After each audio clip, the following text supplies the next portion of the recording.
Hey everybody, what's up? Welcome to the stream today. I will need your help here at the beginning though.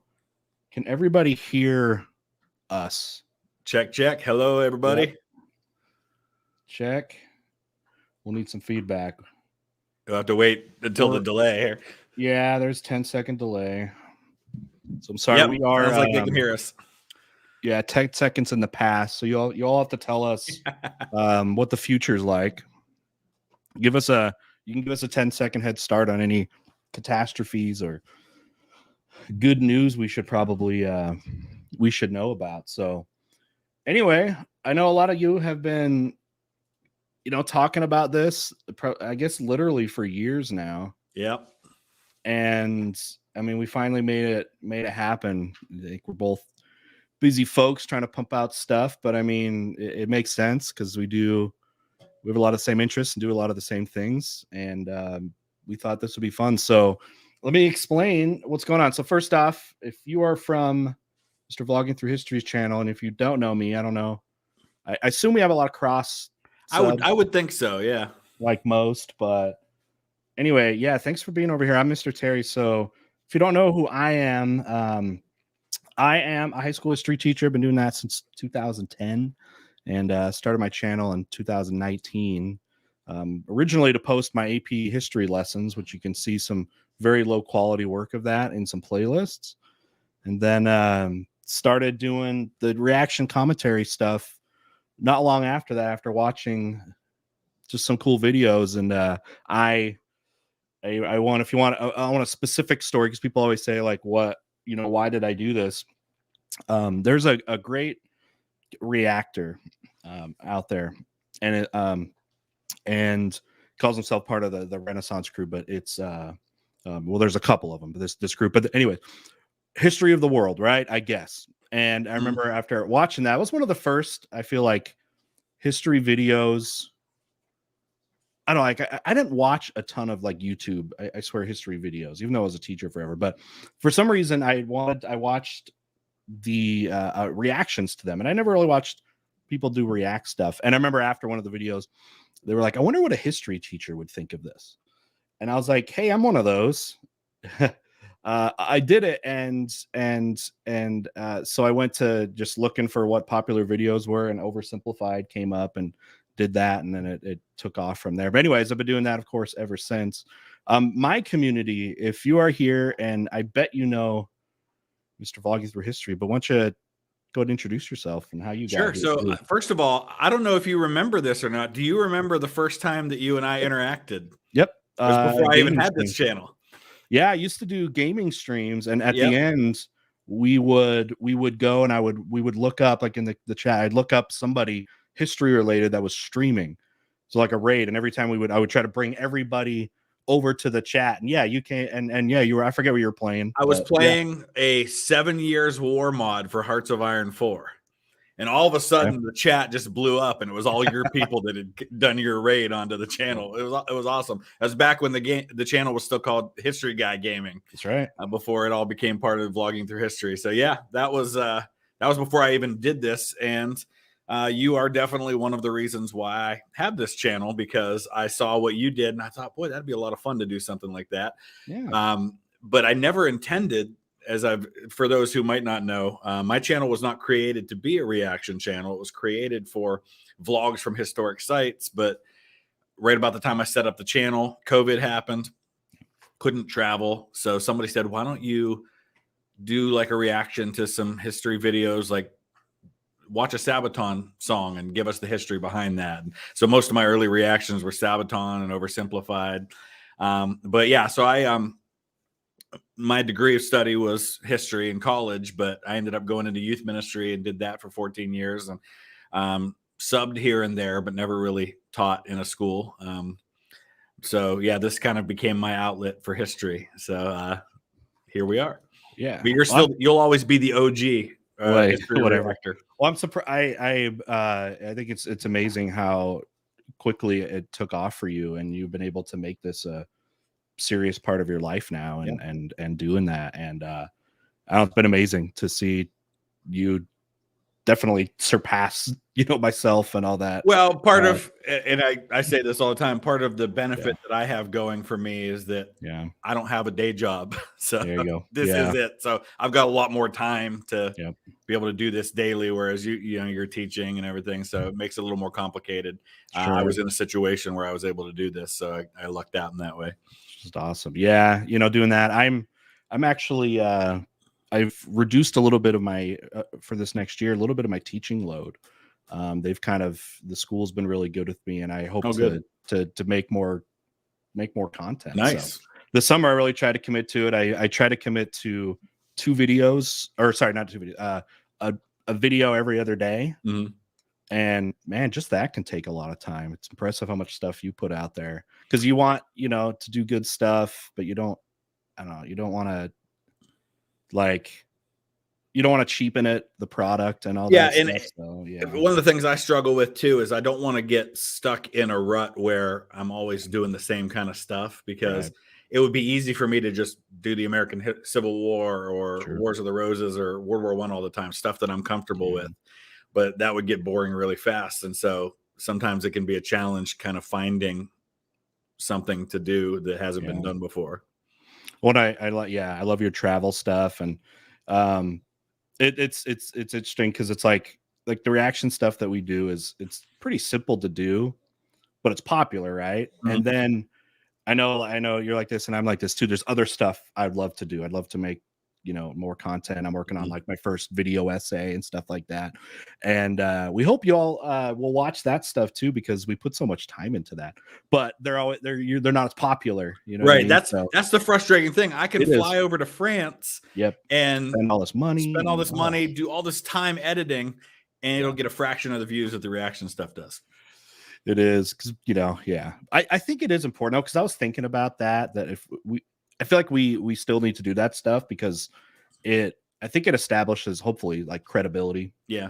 You know what I mean? Credibility in some way. And I think that's important, because I think that's why people come to us, is because we know, hopefully what we're talking about, or whatever. And somebody said it this way on my channel, and I've been using it ever since. And I think you could say the same thing, is that the content we react to is kind of like our textbook. That's our starting point, and then that gives us something to talk about and do kind of our class on from there. So, well, we don't have to dwell on it, but we know there's certain people that don't feel that way. Yeah, that's their prerogative, right? Anyways, well, so the plan here for everyone that's hanging out is, I have a collection of memes. Now, these memes were submitted by my community, specifically over on Discord, and my moderators there compiled what they believe were the best. I think we have 20 right now, and so I haven't seen these. Okay, and neither is our VTH friend here. So these will be fun. I don't know if we'll just pop in and talk about them, and we'll see how long this goes. And I'm sure we'll be reading your reactions in that, and then with whatever time and stuff going on, I don't have too much other things going on after this, although I might be trying to get in to see Oppenheimer tonight. Not seen it yet, and I want to hurry up and see it, because I don't want to see spoilers, but at the same time, we already kind of know what happens. Right. Yeah, we know how that one ends. So it's mostly just, I'm interested to know what they cover in it. Yeah, I've heard a little bit about it. It's going to be at least a week before I can see it, though, because I'm going to Denver tomorrow. So, okay. Well, anyway, we'll do that, and then we'll do some Q&A. Now, I already saw some super chats come in. I mean, that stores things pretty nicely. Yeah, and we can mix them in between. Like, yeah, for sure. That's true. So if you have any questions for us, I guess about anything, right? I mean, a lot of people like to ask, me teacher-related stuff, but of course, history-related stuff is always fun. So we'll see what's going on. All right. Well, anyway, let's go ahead and jump in, because it is time. And I'm using a new streaming platform. I'm not paying StreamYard yet. We'll see how cool this is, if this is a great platform, but we should be able to check out some or make this work for us. So here's the first one that popped up here. And there's always a lot of the y'all kids like the Star Wars, which is great. Just remember, though, that the original prequels are inferior to the classics. Let me go ahead and put that out there. I was Sorry. born the year the first one came out, so Perfect. All right, here we go. So when you see an uncolonized African country, oh, this will make a fine addition to my collection. I mean, I don't know. I mean, it's true. It's such low hanging fruit to go after the British and colonialism here. it definitely is. But to be fair, the British weren't the only ones doing it. I mean, True. we could throw France and Belgium up there, and even a little Germany. Yep. Italy. All right. Now, I do this all the time in my streams because I'm a teacher. I treat the chatters as my class, and I give them assignments, and I tell them they'll fail the class today if they don't, respond to my thing. So we got a map test for you guys. Okay. Who are the 3 countries in this lower left corner? If you can't answer it, you're banned. That's always the running joke, that you're banned from the stream. I think I know. I'm gonna be honest. I forgot the bottom one, the blue. The bottom one's the one I don't know. Okay. Can anyone help on that one? Come on, let's hear it. Is that Somalia? Yeah, that's Somalia. The bottom one. I want to say Ghana. That's Kenya on the left. Kenya. Yeah, Kenya. Yeah. But the other one. Yeah. And Ghana. Yeah. Somalia, Kenya, and Ghana. Okay. Bottom one is Somalia. Okay, they got it. That's the one I didn't know was Somalia. All right, but that was great. So you always love a good General Grievous meme. Yeah. Can't go wrong there. I never Grievous was so weird. He just seemed like I feel like a lot more could have been done with that character. I think so too. He kind of came and went, like he could have been interesting, but just not enough development, I guess. So whatever. I'll say selfishly too, one of the things I like doing about meme streams is I love putting memes in my presentations at school. Oh, yeah. You guys have been very influential in supporting my classroom at getting good memes in. So I appreciate it. My daughter was I don't have a classroom, but my kids introduced me to a lot of these. And my daughter was the one who introduced me to Philomena Kunk. So, oh my gosh. Is she not hilarious? Awesome. I love it. Oh, and I feel like I milked her content to death a little bit on my channel because it was doing so well. Got to ride the wave. I did. It's starting to die down now a little bit. And I think I'm running out of like the content, so I need her to make more stuff. But all right, next one. Let's see what we can get here. First, I got to figure out what's the best way to just switch to the next ones. Here we go. Oop. Whoa. Okay. Goodbye, everyone. Nope. All right, here we go. Let's go ahead and pull up. We'll make this smooth. I'm still. Somebody said he's in the Clone Wars. I haven't watched that yet. Oh, Clone Wars. Yeah, I haven't seen those either. Mostly, I was wondering if they were like for kids. People are like, no, I don't get the impression that they are. All right, okay. This is a timely one. Napoleon coming back after being exiled. Oh, I wonder who that's for. Garfield. So yeah, go for it. You're the Napoleon guy, man. Yeah, Napoleon comes back from exile the first time, and there's that amazing moment that I love where Marshal Ney marches out with the army, and they're supposed to deal with Napoleon, and then they just kind of jump in with him, and didn't work out real well for them. But wait, we know this guy. Yeah, I don't know what the French government was thinking, sending the army to go deal with Napoleon as though they weren't going to immediately just jump in and follow him. For sure. And how about, like, if you're going to do an exile, don't make it like a few miles away from France. Like, they learned that lesson the second time. Gosh. I get this question a lot in my class, which is why did they do exiles? Like that. Like, why not, okay, try this guy for like war crimes or something like that. And I kind of talk about that wasn't, as popular because uprisings, all kinds of different reasons. But what do you think is the biggest reason for that? I think there's two for me, really. One is you don't want to turn him into a martyr. True. If you exile him, he's a criminal. He's punished. He goes away. Yeah. But you don't turn him into a martyr by killing him for his cause. But secondly, you don't want to start a habit of executing foreign heads of state when they lose a war, because the next time it could be your guy. So it should, if it's going to be executed, it should be by the French people. They can go Louis, which they certainly 16th time, were known Marie to do. Antoinette Yeah. style, and they got to do it themselves. So I will say, though, he said that, when they finally exile him to St. Helena, I'm like, you know what? That sounds like a pretty good retirement. Get my own island, just even though he died. How long was he there? Just a few years. I mean, Yeah, 6 years. I think he died in 1821. Croaked from his stomach cancer or poison. I heard all the conspiracies. Yeah. Oh.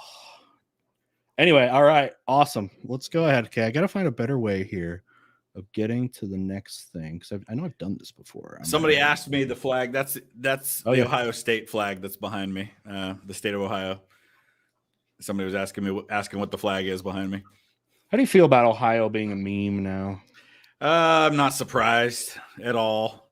It's one of those things, though, that like it's like if you grow up with a brother, you can make fun of your brother, but nobody else is allowed to make fun of your brother.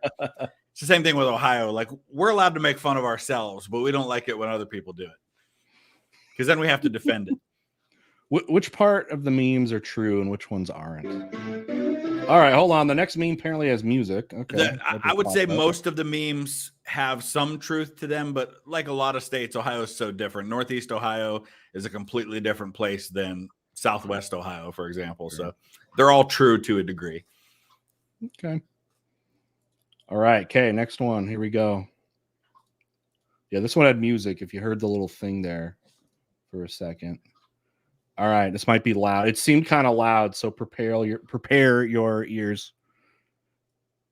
All right. MFs. Okay. So, MFers. Yeah. In 1902, when this banger dropped, do I see some cursing on here? Yeah, a little bit on the sign.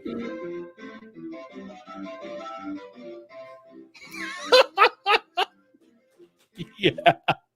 Music has changed a little bit. Oh my gosh. Yes. It's that is fun to talk about, where like there's parts in my units there, right? My class, when we'll talk about like Beethoven or something. I'm like, just remember, you guys, like when that dropped, that was like, as cool as your music was, and they're banging heads. I think I need to play that again. That was pretty funny. To be fair, it's a banger. Nice. It's amazing how much music has changed. Like I think of, it wasn't that long ago that they wouldn't show Elvis from the waist down on TV because it was too vulgar for TV. Right. Buddy Holly went on the Ed Sullivan show, and Ed Sullivan actually turned his guitar off in the middle of the song because Buddy Holly refused to change the line to his song that was all of my life I've been awaiting, tonight there'll be no hesitating. And that was considered too racy for Ed Sullivan's show. I love that. Okay, so like how our parents will not like our music. Do you think in like Beethoven time, or again in the swing time, the parents are like, well, in the swing time, the parents actually didn't kind of like it because it was like synonymous with partying and stuff like that. But you wonder someone like Beethoven, like what we call classical music, and you got you're listening to music or whatever, and your parents come in like, turn that off. That's awful. Put on some Bach. Yeah, put on some Bach. Can't listen to Beethoven. He was deaf. I keep seeing questions about the fact that I'm a West Brom supporter. So West Brom is the place that my mom's side of my family came from. So when I was picking a team, I went with West Brom. That's why. And people are asking, you're an Arsenal fan? Yeah, I know it seems kind of lazy. I don't honestly have a great reason for it, other than when I didn't start really watching Premier League soccer and stuff like that probably right after high school. And I finally started watching, and the first couple games I'd watched was some Arsenal games. It was after their undefeated season. But they were on the Champions League. And I remember watching, it was like the first games, and I was like, I like these guys. I immediately became a big fan of Thierry Henry. And so it's kind of a lazy pick, but I had no connection anyways. And I know Man City, but not the biggest, because they were Manchester United. So yeah. Or Liverpool. So I'd like to say it's a step down from being too cringy from either the Manchesters or whatever, because they've won in the last 20 years Yeah. and Arsenal have not. So that's how that worked. All right, y'all ready for another meme? Let's pull it up. All right, some American history. This is up your alley. Here it comes. Let me blow it up. John Brown, the ultimate John Brown. Oh, they're going off of Doom. He's like the Doom guy. John Brown. I mean, I'm waiting because I assume to hear a whole bunch or see a whole bunch of based comments. Yeah. John Brown is very based now. He's one of those characters that's really interesting because, you know, it's a great discussion opportunity for when, you know, one man's terrorist is another man's freedom fighter kind of thing. And, you know, you'll find people that think he was a murderer and he was evil, and other people who say he was a hero. And it definitely seems like he's been more popular. Yeah. I mean, it was a long time ago when this happened, but like more over time as attitudes have changed where people look at him, maybe say, you know, a lot of people say maybe he went a little too far, you know, in certain things because he kind of, he definitely went off on the just on the whole institution, I guess. But so his house that he lived in for a while in Akron is just 45 minutes down the road from me. They've got a John Brown house there that you can visit. Does his dwelling just and I guess where he grew up, does it look like it really made sense that he became the guy he did? Yeah, I mean, it's the product of that era, I guess, of, you know, early Ohio when not a lot of people were living here yet. For sure. It's like I hate this. Interesting. Yeah, again, you have someone that's like this abolitionist like him, but you know, was from, I guess, technically the North. You know, I mean, you would look at North, even though it's a rural North, that he would develop those attitudes. And I haven't looked a lot into his impact, but like his upbringing, like what led him to those attitudes that he was, you know, to free slaves and all that stuff. Do you know anything about that? I did a video on him a while back. I did a reaction. I think it was Extra History that did it. I mean, there were certainly some things in his early life, but it seems like it was definitely a combination of nature and nurture. I think by nature, he was an extreme guy anyway. Yeah. It's just that he grew up at the right time for that to be the cause that he latched onto. And he had gone up into the Northeast where abolitionism was much stronger. And he kind of connected with those people in Massachusetts where it was a real hotbed of abolitionists thought. And I think that he found a home in that because he found an outlet for his extreme, his way of dealing with things was he was an act first and think about it later kind of guy. So ask for forgiveness, not for permission. Mm-hmm. Awesome. All right. Okay, let's move on. Okay, next one. I think I found again a better. All right, we got some Nixon up in here. Let's see what we got. If you ever feel like you're crap at your job, just remember that Richard Nixon once got drunk and ordered a nuclear strike on North Korea before sobering up and canceling it. I don't think I knew that. I've never heard of this. Chat, come on, armchair historians and not the Griffin kind. What do you got in chat here? So like, first off, a nuclear strike, a president himself isn't just going to be able to do it on their own. You got, I don't know if they still use the keys, you know, multiple people got to put their keys in and turn the keys or something like that. But it would be scary if that was a possibility that it could be that easy to drum up a nuclear. 2010 article from The Guardian says that they laid plans for an atomic strike against North Korea in 1969 following the shooting down of a U.S. spy plane. Nixon is believed to have ordered nuclear bombers to be put on standby for an immediate strike after the jets downed an American plane. I don't see anything about him being drunk, but he wanted there's a memo for a punitive attack against 12 targets. So yeah, 1969. He just didn't like Kim Il-sung and I feel like every president before, I don't know where, was just drunk all the time. They were just always drinking. Well, I don't know when. Maybe Franklin Pierce definitely was. Okay. And Andrew Johnson. Yeah. Okay. Johnson. I mean, that makes sense. I mean, being think hated by Johnson was everyone. drunk. Being hated by everyone. Yeah, I think he was drunk at his inauguration. Well, his vice presidential inauguration. I think he was drunk. Yeah. Okay. So first time, like, gosh, I have to go along with this Lincoln guy. I mean, it's probably going to be good, but everyone's going to hate me. Everyone knows I was just picked because where I'm from or whatever, appease some people, which didn't appease anybody, but you know. Isn't it interesting that the two presidents who were assassinated during wartime were assassinated like a month into their second terms, and so the guy that replaced them basically did their entire second term. Yeah, that's true. I just guess the assassins, they're hoping once that turns up, and then they cannot handle that they got reelected, and they're like, no, this isn't going to happen. Yeah, they did that. And then even like someone like Truman too, like in.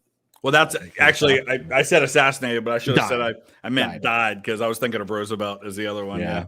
Well, first I was thinking JFK, but that was, he was wrapping up pretty much. Yeah. But yeah, you get to do the whole thing. Yeah, got almost 500 people watching now. 500. Hey, welcome again, everybody. Hopefully, if you don't know Mr. Vlogging Through History, make sure you're subbing to his channel. You probably are, but if you're not, if you like what I do, you're going to like what he does too, especially.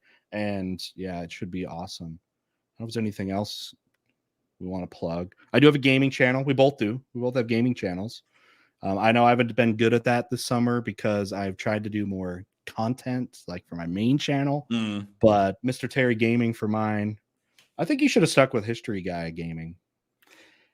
Yeah, it has a charm to it. The whole thing's a long story with the whole History Guy fiasco, but wasn't there somebody else? So I started my gaming channel in December 2016, and it was called The History Guy, and it was going to be gaming plus the vlogs on the same channel. The guy that has the channel that has like, I think, over 1 million subs now, History Guy, History Deserves to Be Remembered. He started his channel like a month after me, but his blew up. And so I would constantly get people coming from his channel accusing me of impersonating him. And no matter how many times I tried to convince them, my channel actually came first. It didn't matter. So eventually I changed it to History Guy Gaming. Exactly. Drew Durnall collab win. Yeah, we were actually just talking about him before we started because I was just texting with Drew the other day. So yeah, it'll probably happen. Yeah, he had said something to me when we had met up last year in person. I don't know whether like a podcast or something like that. But he's got a great thing. He's a cool guy. He loves it when at least for me, I've covered some of his memes and stuff like that. I did a response to like his flag videos and stuff, and I thought it was so cool when he got dropped in the last oversimplified video. That was awesome. Yeah, he was like freaking out about that. So that was cool. I'd be like, hey, too. I guess they must know each other real well and stuff. So, anyway, all right. This would be crazier if Matt Beat was here. Oh, he would definitely have come on. He's been awesome. I feel like Mr. Beat is like he's like the daddy, the granddaddy of like. I feel like our whole community. He does such a good job. He's such like I feel like an ambassador to the history community. He reaches out to everybody, big or small, coming out and just like bringing you into the fold and making a nice little kind of like history YouTuber family. So yeah, he does a great job with that, and he's always connecting people with other people. Like I think I'm trying to remember. I think that might be how you got my number, wasn't it? He gave it to you. I think so. Yeah, I think that might be how you first texted me. Was Matt gave you my number? I think so. Yeah, that's right. Yeah, that's right. He's got everybody. He's like, like the general secretary of the history, not in the communist way necessarily, but whatever. But yeah, he's great. I wanted to do. I talked to him. It kind of came and went as me or myself, him, and then if any of you have taken any of the AP history courses. Very likely Steve Heimler from Heimler's History, and that's one of the collabs I wanted to do is just to get a group specifically of in classroom teachers and talk about that. So I'd still like to organize that for the future if anyone's going to be interested. I do think we can answer this one. By the way, we're going to be mostly we'll be doing some Q&A here and there. Maybe I'll do that right now. Should we take a quick break? I've got 8 super chatted questions, and those get stored really nicely for me. I'm not trying to milk money, but like they get stored real nicely. But one of them here, and I thought just before I forgot, we've both done voices on Drawn of History, right? Yep. I've done about half dozen times, and I think it's so fun. It was It's so interesting fun. because that was my first time, the one that just came out, and I think it was a couple months ago that I recorded it. And you know, you don't get the context of the full video. He gives you Yes. your lines for what you're doing, and you Yes. don't know really how it fits into the whole story. So you Yeah. get to do the acting, but then you still get to see it and experience it in the context of the full story. Those are so fun. I told him I'll do it anytime. And yeah, I had the same issue with the context. He'd send me the script and I didn't understand the feeling or anything. And I remember the first couple times or whatever, I was like I needed direction. I needed like a director because I was super like, I don't know if I was nervous about it, but it's like, I want to get this right. I don't want to sound like an idiot on there. And he was nice enough. He like recorded like himself doing the lines of, yeah, he did like, that for me too. Did he do that? Yeah. And that really helped because then I was like, okay, so this character is feeling, you know, this way or that way. And I love it. Yeah, I wasn't in the last. He didn't, or at least didn't reach out. I think he's trying to, you know, he gets a lot of people, but it's been fun to do those. And then did he draw you? He did. Yeah. Yeah. I love those. I make those my profile pictures all the time on Discord. I should probably do that too. Yeah. So he's another one that I met because of Mr. Beat. Oh, did he come out? Well, we were in Denver together with Mr. Beat. Drawn of History was there. Genia Vlogger, who was also in that same one that we just did. Jared, great guy. Cynical Historian, who was also in that one. So a lot of us were all together. So that was where I met him and got to hang out with him for a couple of days. He's a cool guy. It's a fun group. Did Genia Vlogger say he'd like to do your family history and all that? Well, he knows that I'm a professional genealogist already, so he has an offer to do mine. Oh, okay. He was like doing that like last time we met up to like everybody. Yeah. And I've done some genealogy, but I think it'd be fascinating to see what else, you know, he can pull up. And Genia Vlogger, Cynical Historian, all the guys part of our community. Make sure you're following all those people, you guys. All right. Anyways, okay. So here were the questions we got. We had, and I could pull this up. Let's see. What are your opinions on what happened to the Amber Room? How does a room and everything inside it magically disappear? I don't know. Do you know about this? I don't. I don't. Alex, I don't know if you're in here or anyone else knows. I do not know what this is in reference to, but thank you for the super chat. Alex, if anyone wants to a chamber decorated in amber panels backed with gold leaf and mirrors located in the Catherine Palace in St. Petersburg. I don't know if that's the one they're talking about. The Palace in St. Peter. When is it? Is this like the Amber Room was looted during World War II by Army Group North of Nazi Germany and taken to Königsberg for reconstruction and display. Sometime in early 1944, the Allied forces closing in on Germany, the room was disassembled and created for storage. Königsberg was destroyed by Allied bombers, and nobody knows what happened to the Amber Room. So they packed it all up and it disappeared sometime during World War II. It's in some like drug dealer's secret, you know. They took it to Argentina. Yeah, they packed it up. Put it on the boat. It's in some jungle, former, you know, Nazi house and stuff like that. There's so much from that stuff. I don't like we've never recovered that. Such a shame. Actually, I just 2 weeks ago watched Monuments Men or whatever. Yes, I just thought of that when we started talking about this. And that was a great movie where they go and they try to recover all that stuff like while the war is going on, but it was too bad. But I do appreciate that Nazi Germany did attempt to like not destroy stuff and avoid historically important things. Like think of what could have happened in Athens, you know, something like that. Yeah. Well, and one thing that's always fascinated me, and I learned this on my first trip going to France to visit World War I sites. Because I wondered, Nazi Germany conquers France pretty quickly in World War II, had ample opportunity. And like, I know that they had the armistice train blown up, the car where they signed the armistice. But for the most part, they left that stuff alone, even like memorials to their enemies. They seem to, of course, that makes sense when you figure a lot of the German generals were lieutenants and captains and colonels during World War I. I think there was a respect there that even World War II didn't kind of push them to do those things. Rodolfo Gaming said, because Hitler thought they were the rightful descendants of Alexander the Great. Yeah, I mean, they kind of claim descendancy from like everyone that's done anything, like Napoleon. Yeah, or Charlemagne. Yeah. Oh wow, how convenient! You just happen to be related to all of these, yeah, it's the movers of history. So, all right, we'll do a couple more real quick. Keep sending those in, and we'll get to them throughout. And we'll maybe stop every few memes and get to some questions, and then we'll make sure to cover everything after. So, all right, another one said, I think this is just about us, I guess, meeting up. This is like Napoleon meeting Alexander the Great. My hair's darker, so I'm Napoleon.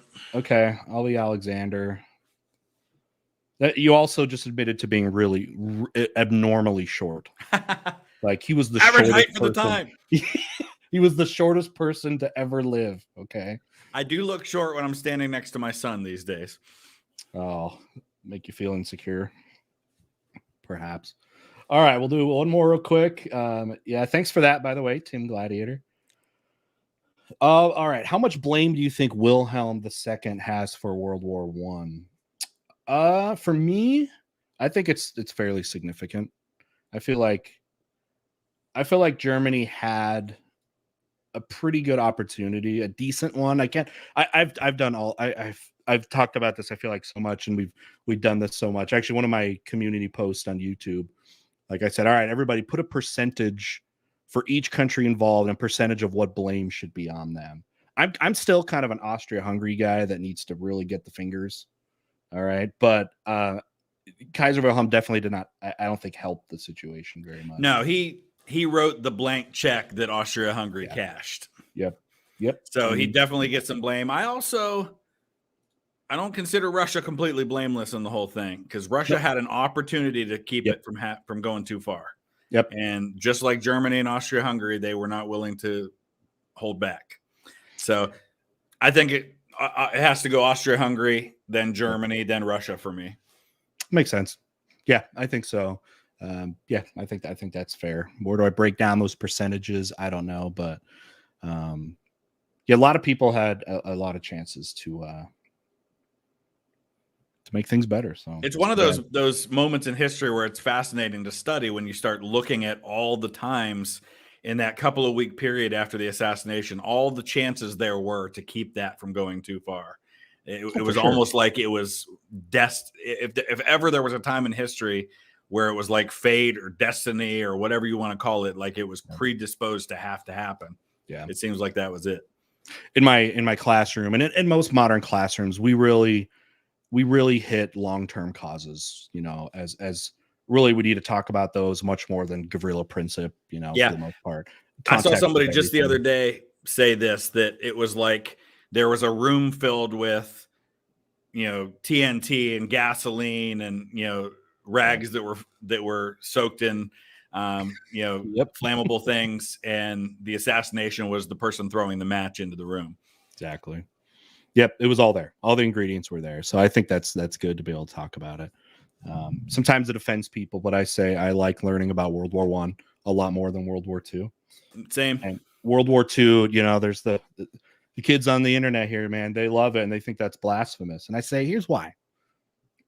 And they don't like this here. World War II is kind of easy. Yeah.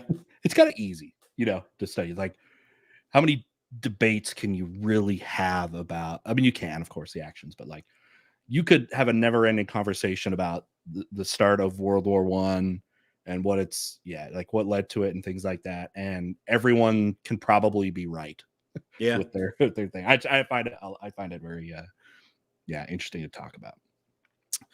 Anyway, okay, let's jump back into the memes, and we do more coming in. So thank you everybody for super chats, but let's go ahead and head back. I'm sick of looking at Nixon here. So let's all right, Communist Manifesto. All right, what do we got? Let's see. Let's zoom in a little bit. Let's take off again. Thank you for the super chat. That's pretty good. Kaiser Wilhelm, you've been exiled again. Okay, you're going. Or I guess he wasn't. He's he ran away. Okay, and exiled. All right, Communist Manifesto. Okay, we got a circle here. What book is the opposite of the Communist Manifesto? Somebody put Basic Economics by Thomas Sowell. Is that fair? I mean, I think it is. Yeah. It maybe not even basic economics. I might even throw something up there just about human nature, that's true. Philosophy on human nature. Because to me, the reason communism doesn't work is that it requires humans not to be humans. And that's never going to happen. gets rid of the whole evolutionary pattern of society and that kind of thing. Chat, what do you think some other good books would be to put this? Because I don't think you can put Wealth of Nations.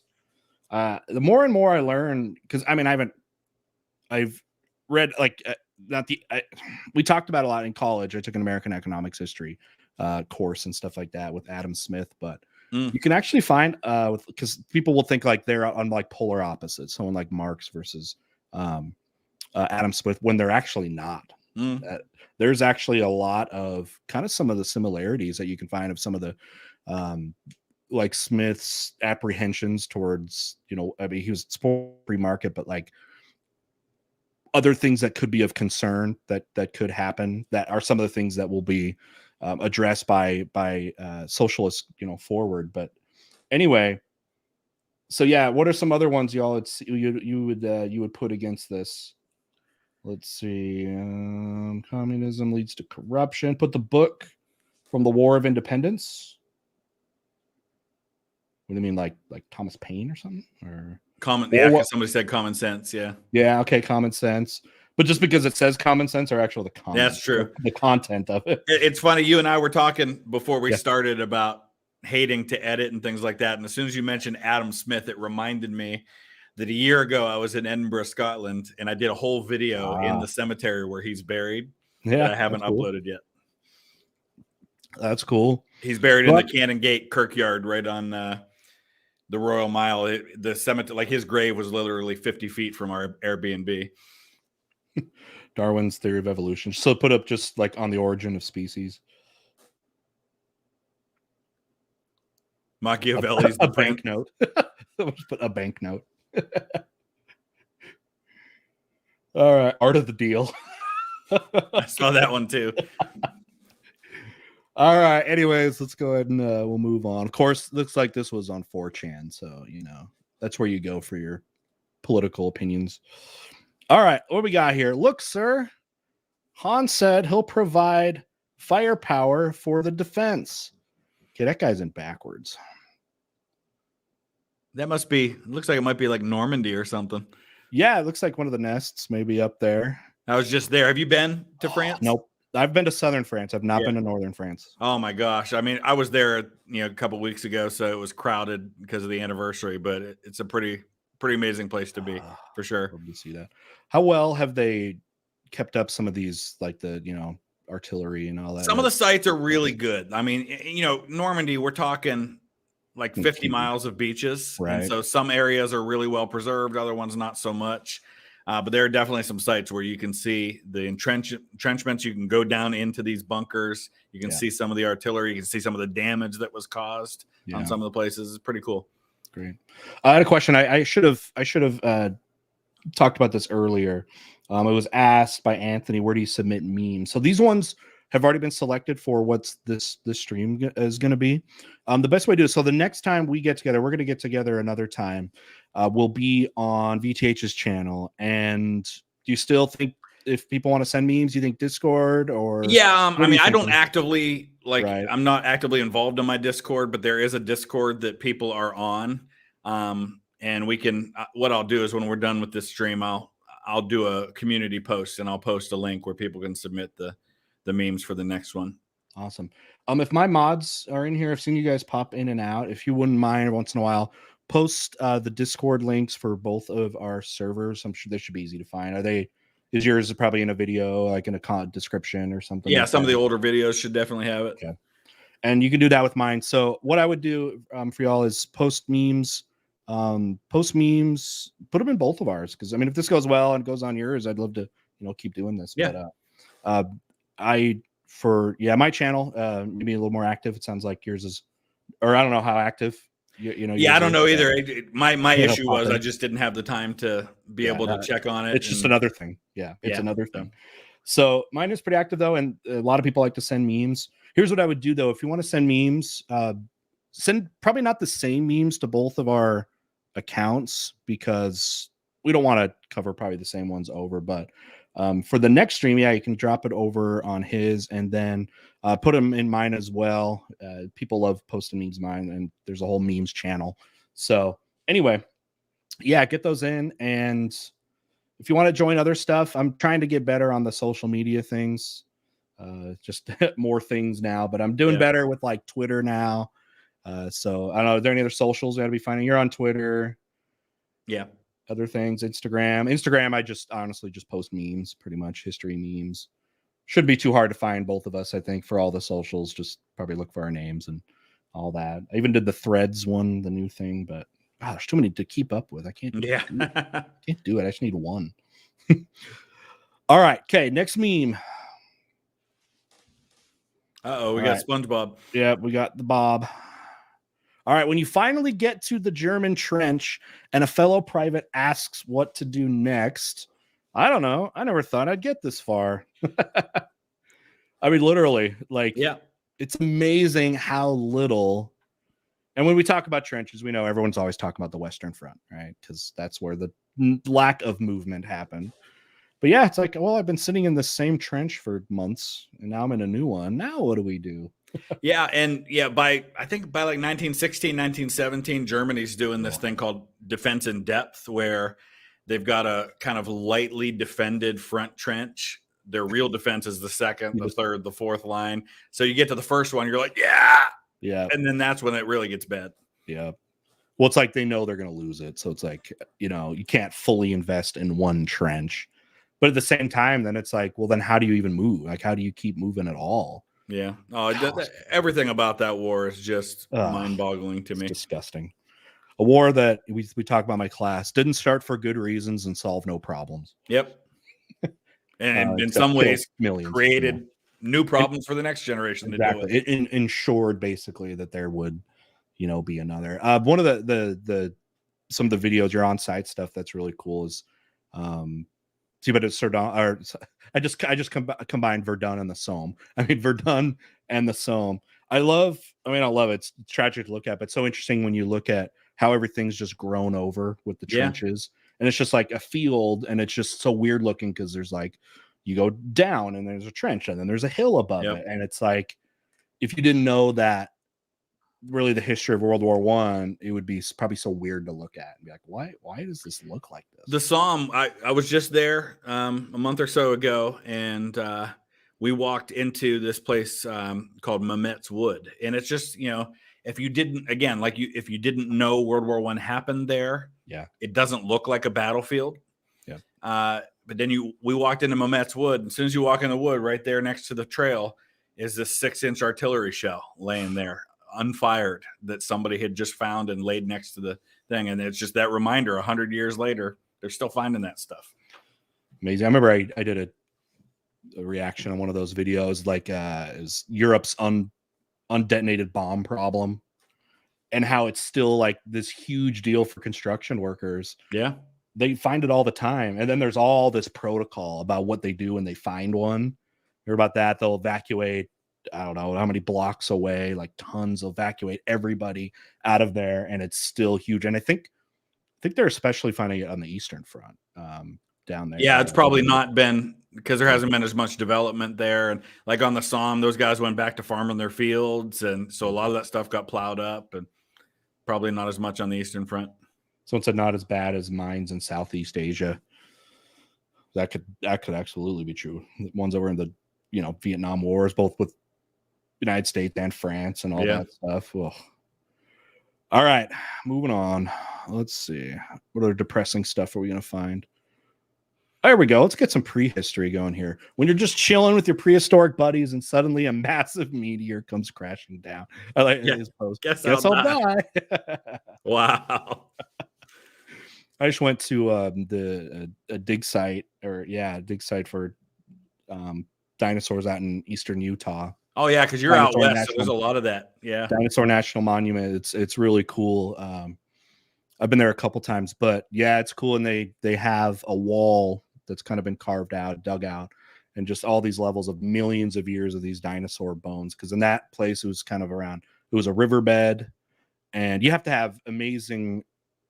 You have to have very specific conditions for fossilization and to find all that. And it's got to be, in riverbeds and stuff like that. And a place where you can have mass floods and landslides. And it's cool when you actually see that stuff. But anyway, I like dinosaurs. They're very cool. All right. Yep. Guess I'll die. All right. Moving on. And then we'll, okay. Okay. This one's great. Just one more episode for Netflix. Just one more page, from a book. Just one more piece. Chocolate. Just one more wife. And of course, we got Henry. These are all our vices, our addictions. Yep. Tough, but fair. It was tough. And for him, he just like, what's one more wife? Right. I have this same. I thought this was the same I've had. One of them, the one I found for this one, it's in my slides for school, it's Rome. And it's just like one more province. And I don't know. Chat, what else could you put here? What's another final piece of this meme that we could put in? What's just one more? Could we throw Napoleon in there? Yeah, that was the first one that came to my mind. One more inch, maybe? I don't know. Just one more battle. One more battle. Yeah, Napoleon, one more republic. Genghis Khan, one more kid. Oh, wow. Jeez. Hitler, one more invasion. Yep. I can stop whenever I want. Yep, all those. Just everyday problems. Just one more war with France for Austria. One more battle of Isonzo. There you go. What were there, like 13 of those or something? Oh my gosh. Like, you gotta know when to quit. Soviet Union, just one more step back. One more counter. One more colony. Yeah, the British. I mean, that's perfect. Chamberlain, one more appeasement. She was pregnant like 17 times and had no children that lived to adulthood. All right, one more, and then we'll answer some more questions. Oh, I remember the song. Remember the song from this guy? All right, random pieces of Pangea approximately 200 million years ago. You didn't have to cut me off. Do you know the song? I don't know the song. I'm not cool enough to be somebody I used to know. Somebody I used to know that song. Anyway, and this was the music video, and yeah, his face kind of looks like that. Yep, Pangea. I saw some people were talking about nostalgic things that we were talking about. This was a funny conversation. Someone said, "I miss Pangea." Oh, that's great. We were all together. Oh, back in the day. Yep. All right, let's. A few more questions and stuff have come in, so we're going back. Some of these are a little older. Hopefully, some of you are still here. We just got one more Treaty of Paris. Very generous one from History with Snave, $20. Thank you so much. Says this is the collab of the decade. I actually discovered Mr. Terry first back in early 2021, not too long after I discovered VTH. So I've been a longtime viewer and supporter of both of you guys. Thanks for all that you do. We appreciate it. Yeah, thank you. We love this. This is what we do. I mean, for me, I was doing this. I never thought, money would ever be a thing, or like, I'm sure for you, it could ever be like a job. No, but probably still be doing it anyways. Yeah, that's what I was part of this panel we did. It was me and JD from the History Underground and a couple guys from American Battlefield Trust, and that was what I said to them. I'm like, I did it so I could talk to somebody about stuff that I love instead of just keeping it all to myself, because my wife don't want to hear it. My kids don't want to hear it. So it just became an outlet. And, that was the unexpected part for me, was the community. Like, I thought, okay, I'll make some videos. We'll get some comments here and there, but really like develop this kind of community. And there are people that comment and I know who they are and I've met them, and, it's been really cool. So fun. I started mine in a summer. So I was like, it was like right after did my first one. It was in June. It was right after the school year ended, and it was like, this will be something fun to do. And then anyway, but yeah, so fun. So fun. We both like to talk about it, teach about it. So it's been awesome. But thank you so much, Steve. Thank you. You are awesome. All right. Let's see. Here's another one. This one says, this is Francisco Melendez, $2. What are your favorite time periods or era? This one's always really tough for me because I am a world history guy. Mostly, and of course, get US history and stuff like that. And I think a lot of people that really like the detailed American history stuff, I know it's a lot of them. I think that, they were in my channel and they saw what you were doing because you're so good at that. Get to go to you over there. And yeah, mine's world history. But then people always ask me again, like what my favorite periods are. And I know this is the lamest answer.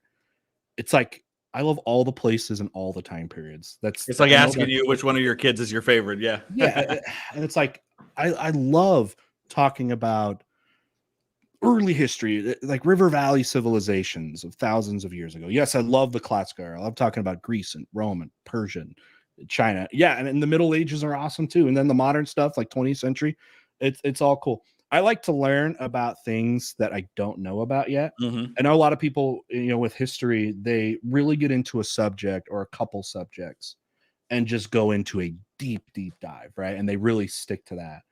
And so there's these people that know a lot about a little amount of things, and I'm the opposite. I would rather know a little about a lot of things. That's Mhm. kind of how and to be honest, as a world history teacher, I kind of have to do that Yeah. because it's impossible to do otherwise.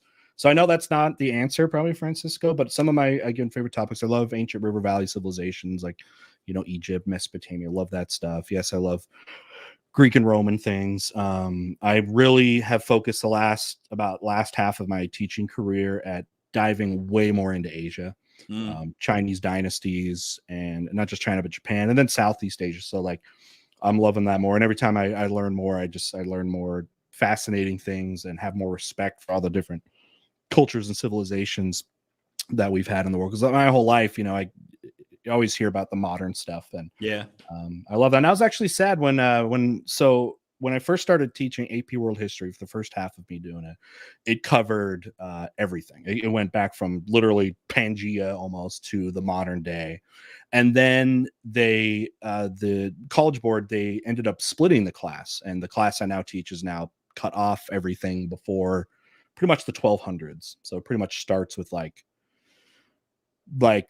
Song Dynasty and then the Mongols and stuff. And that made me kind of sad because I'm like, oh, I don't get to teach, that class about Greece and Rome and all that Mm. stuff. So that was kind of sad for me. So I like everything. So I think because you're a teacher, it kind of forces you to learn about topics Yes. maybe you wouldn't have otherwise gotten interested in yourself. Yep. Oh yeah, for sure. And that's been cool because like I've learned way more as a teacher than I did in college, than like getting my And I'm the history. same way with the YouTube channel. I've learned Oh, so much just by the fact of having the channel. It has forced me to learn things I wouldn't oh have yeah. otherwise. I've taught things, yeah, that I had when I first started doing, especially the AP stuff. The regular kind of my regular kind of classes. It's not very deep, Yeah. and it's all the famous stuff. But like when I started teaching university level courses now, I was teaching stuff I'd never heard of before. So I had to go in, I had to be the student. I had to go in and research it, and it's fun to do that. And the best way to learn is by teaching something. So Yeah, true. it's done that. Yeah, so for Anyway, what about me, you? it kind of comes in waves. Like, Yeah, growing up, the American Civil War was like my obsession, and I learned all sure. about that.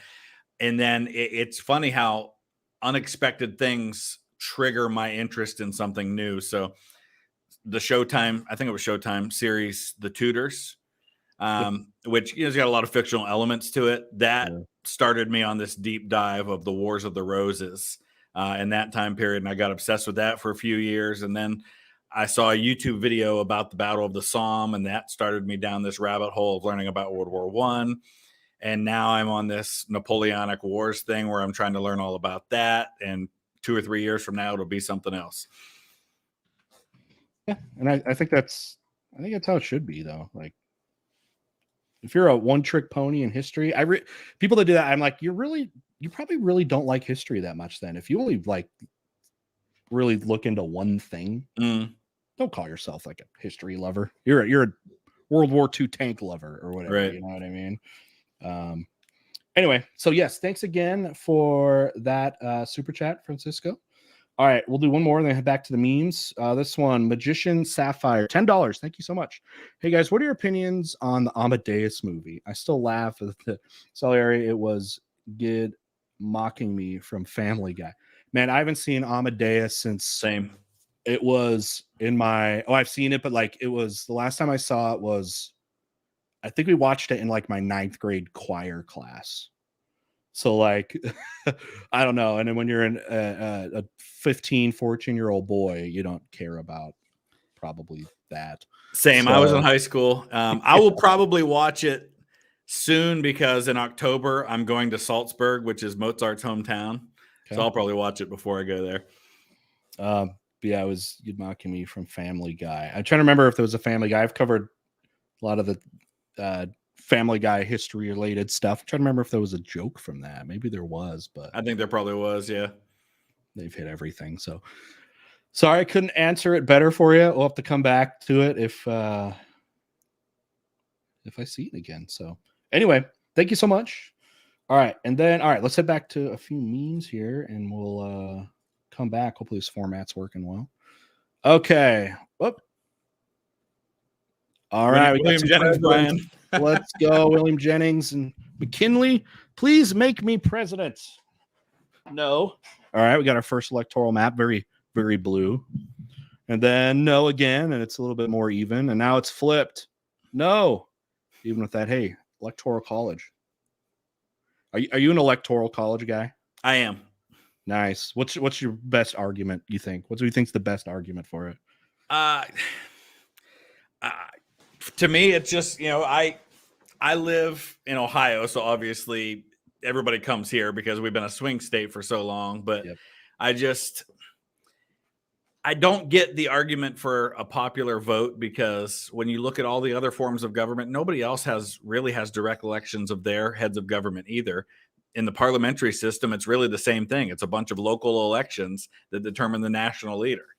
It's no different. So I like the system. And my main argument when people try to bring up wanting to change it is, my argument is, don't bother arguing. It's not changing. Like, people can say all they want. They want it to change. You would require a couple dozen states to basically sign their own irrelevancy in order to do that. And it's not going to happen. Interesting. What about splitting, kind of like Maine, like splitting votes? I guess I'd probably be okay with that if you did like congressional districts and then maybe a couple of because all the electoral votes are based on how many congressmen and how many senators you have. Right. So if you wanted to do it by the winner of each congressional district and then give the extra 2 electoral votes to the winner of the state overall, I'd probably be okay with that.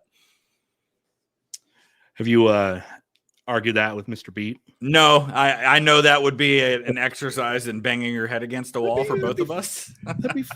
I'd love to see it. Let's get I'll be the moderator. Let's set up a debate. And Anthony, yes, he did. I did the reaction to Mr. Beat's video about proposed constitutional amendments, and I think I disagreed with almost all of his proposed amendments.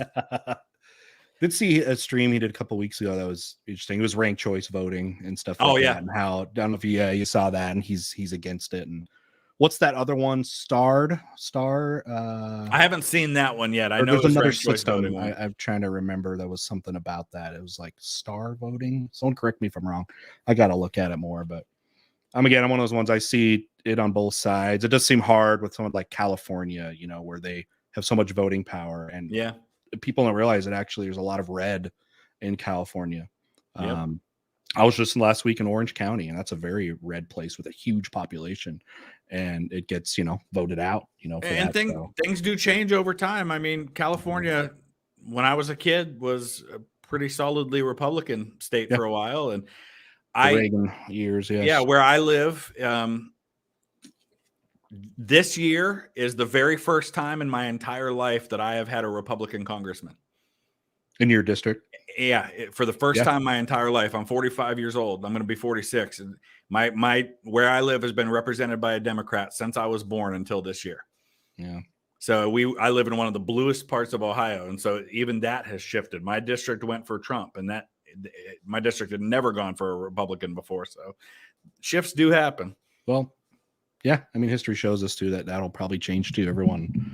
People don't like incumbents. I feel like, even though it happens a lot, I don't know. At least locally. People speak out against incumbents a lot, but then they tend to win a lot. Yep, exactly. I see it all the time, and I think in local elections, people love to cycle through people too, because you're like impacted more on the local level of legislation than you are on a national level. And anyway. All right. A couple more people are asking kind of similar questions. Memes. So we are not accepting any more memes for this stream. The next stream that we do will be on VTH's channel, and looks like right now what he's saying is to join his Discord server. And somebody did post a link to it a little while ago. I'm sure they can post it again. So let's do that. I know my link, my server was boosted enough where I got to have a custom link, invite link to mine. However, the boost ran out. So right now my custom link of just discord.com/Mr. Terry doesn't apparently work. So my mods in here have tried to get a new one in. So anyway, but yeah, if you wanted that, and then you can post them on mine as well, because for me too, I do a lot of meme stuff anyway. So if you want on my channel too, if you want it to be a joint one, the next video will be on his channel. And then again, I do memes on mine, and mine's on my Discord for sure. Come on in, and there's a channel. You'll see a channel for that. All right, moving on. Okay, what do we got? Oh no, is that Eminem? The Allies. Okay. Hitler making a massive propaganda film using the newest technologies to boost morale. Okay. Britain making fun of it by editing the physical film to make the world's first meme video. What video is this? Yeah, I'm not familiar with that one either. Can anyone I'm not surprised though, because the Brits are like the kings of the psychological and the that behind the scenes stuff. They're really good at that. They're good at like driving a narrative or a rumor of their enemies. Propaganda, isn't intelligence, the Napoleon short thing a British thing? The Napoleon is short thing. Isn't that totally a British thing? Yep, it is. Right. and it like went down in history. It was in the record. Never mind the fact that Admiral Nelson was shorter than Napoleon. Was he? Yeah. I think he was 5'5" or 5'4", something like that. I think I saw that on like famous short people that he was up there. And let's put it direct. It was Napoleon 5'8". Is that what are we thinking that? 5'7", 5'8", I think in modern. Yeah, I'm certain. And that's how tall Joaquin Phoenix is, 5'8", who's playing him in the movie. So he's just a lot older. We should mention that. We've both now done Napoleon reaction videos. I mean, are you psyched? I am, yeah. And listen, I get it. They got a 48-year-old man playing a guy starting when he was in his 20s in the movie. But you know what? To me, a lot of these movies like Braveheart and stuff like that, inaccuracies aside, they're going to get people interested in that time period, and people will go and learn the real history. And if that happens, I'm all for it. If it's entertaining, the example I keep using is the two movies, the movie Tombstone and the movie Wyatt Earp came out around the same time. Great film. Wyatt Earp was by far the more historically accurate, but what's the one everybody loves and talks about? Tombstone. Tombstone, because they're like more entertaining superheroes.